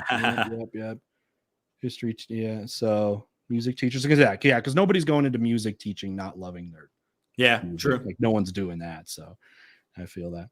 Well, anyway, just to wrap things up, again, glad we could get this going. This has been fun. Hopefully, we can do a lot more. And a lot of you in the chat have been talking about it for a long time. I'll keep the video up on YouTube, so you guys can check out the earlier stuff. Check out the memes, especially if you came in late, didn't see the memes. We did an hour of meme reactions, and so that was a lot of fun. We plan on doing this again, but it'll be over on Vlogging Through History's channel. We don't have a date for that or anything yet, but we'll try to keep you all informed. If you like a meme to get reviewed, what you're going to want to do is head over to his Discord server, and we'll try to get links in there. I'll try to get one put in the description too, but just go probably to any of his videos. There'll be a link probably in your about me or whatever, and you can. Yeah, and I'll post something on the community page, so it'll be there. Okay, do that. You can get your memes up there. Sorry if they don't get covered. Is what it is. So same thing, you can come on mine as well, because I do a lot of meme videos as well, just on my own. You can do that. Both of us are all over social media, so just look whatever your social media thing is. We probably have something, maybe more active or not. What would you say you're most active on outside of YouTube? Instagram. Okay. Yeah, and then probably Twitter. But mostly Instagram. Okay. Mine's probably outside of this Twitter. For that too. We both have gaming channels, so look those up. Mr. Terry Gaming. Yours VTH Gaming. Yeah. So yeah, and the links in the description of all my videos for that. Awesome. And all right, yeah, I think with that, anything else? You got anything? No, enjoyed it. Anything? Or looking forward to doing it again. Okay. All right, with everybody, thanks again for being here, and we'll see you in the next one. Have a good day.